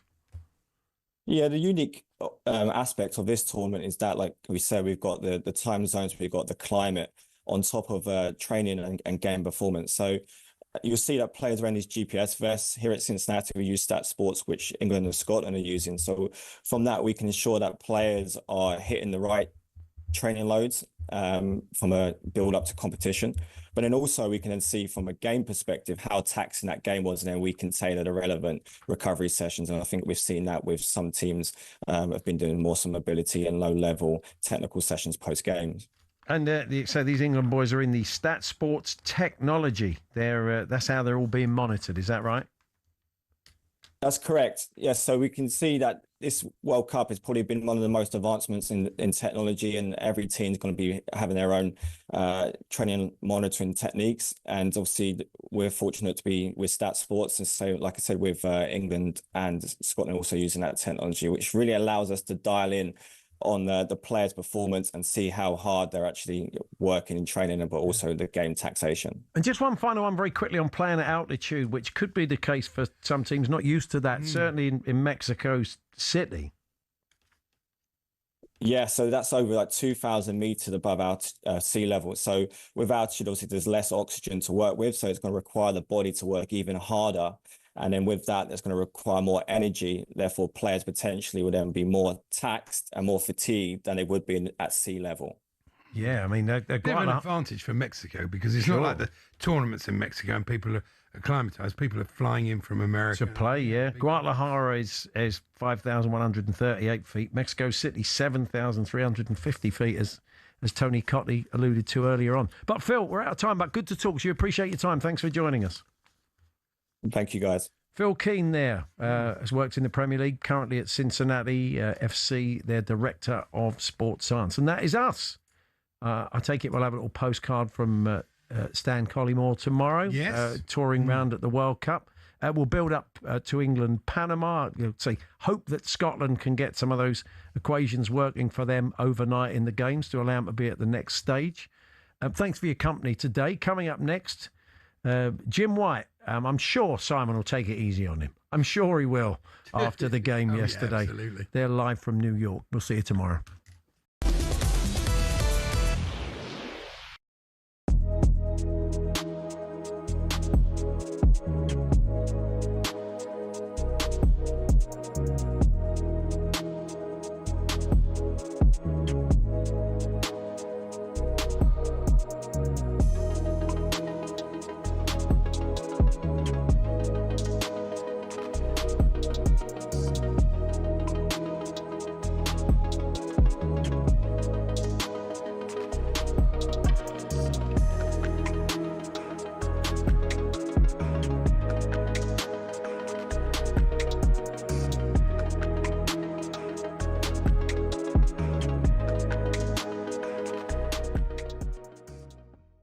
Jude Bellingham left a bit on one of their players, which upset